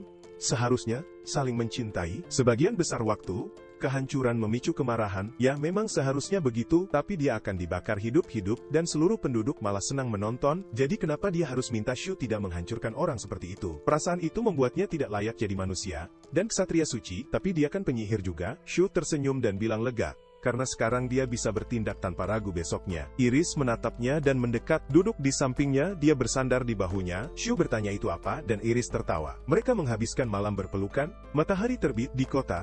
Semua ksatria siap bertempur. Raja bilang Hades datang, dan semua orang di dalam dan luar kota mengandalkan mereka. Apapun jenis iblis itu, dia tak bisa kalahkan para prajurit terakhir. Iris bertanya, bagaimana Shu berencana bertarung sebagai penyihir yang lolos dari maut? Dia mempertanyakan bagaimana Shu berniat menghancurkan seluruh kota, dan Shu bilang, dia akan meledakkan semua. Itu satu-satunya cara mengakhiri ideologi itu. Dia akan pakai nierite besar. Shu bilang dia tidak yakin itu sihir hebat, tapi menurut hitungannya, itu bisa menghancurkan seluruh benua. Iris bilang itu sihir level dewa. Anak laki-laki itu melempar batu kecil di tangannya ke atas, dan menciptakan lingkaran sihir 3 dimensi. Dia menggabungkan kerumitan sihir dengan kekuatan dahsyat. Akhirnya, itu terbentuk. Iris menyaksikannya dengan takjub. Pertama, Shu mengubah bola itu jadi bentuk kecil. Dia akan membangun lingkaran 3D, dengan kekuatan dan rumus sihir. Anak itu mulai bergerak, ada banyak lingkaran sihir yang digabung, konversi, perlindungan, percepatan, semua teratur dan sejajar, terbentuk bola hitam. Iris terkejut batu itu berubah jadi bola tersebut.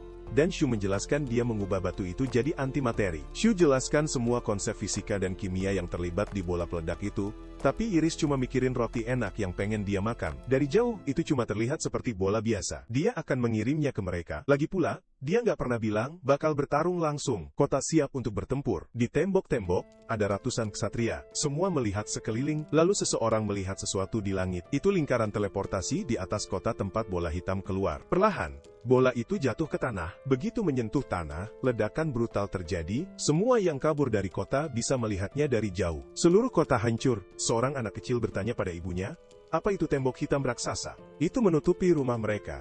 Dan dia ingat, ayahnya juga ada di sana. Bola ledakan besar itu mulai menghilang, hanya batu kecil yang tersisa. Batu itu jatuh ke air dan tenggelam. Di bekas kota, hanya lubang besar yang tersisa. Iris menyaksikan semuanya. Matanya berlinang air mata. Shu bilang kekuatan besar sedang mendekat. Dia berteriak memanggilnya datang. Beberapa partikel terbang menuju Shu. Anak itu mulai menyerap semuanya sambil tersenyum. Sampai tak tersisa satu pun. Tiba-tiba sesuatu terjadi. Dia mendengar suara setiap kali berevolusi. Suara itu berteriak menyebut nama evolusinya. Shu sekarang makin memukau. Evolusi tingkat lanjut, roh alfa, iblis purba. Iris memperhatikan Shu berubah lagi. Rambutnya tampak makin panjang, dan kekuatannya meningkat luar biasa. Setiap kali Shu menerima kematian, dia jadi makin kuat seperti monster. Dia ingat saudarinya dari kehidupan lain bilang dia juga nggak bakal potong rambut lagi. Shu jadi serius. Dia bilang Takemitsu Osamu sudah mati. Sekarang dia akan hidup sebagai Shu Arclight. Untuk menghindari kehilangan nyawa dan melarikan diri dari kehancuran, dia akan hidup di dunia itu. Semua dengan Iris di sisinya. Kerajaan Ramza hancur. Itu tersebar oleh orang-orang yang melarikan diri dan seluruh benua tahu tentang itu. Beberapa ketakutan, lainnya bingung. Ada yang menemukan harapan, tak ada yang tahu nasib dua orang di pusaran itu. Sebulan kemudian, Iris berlari melewati hutan.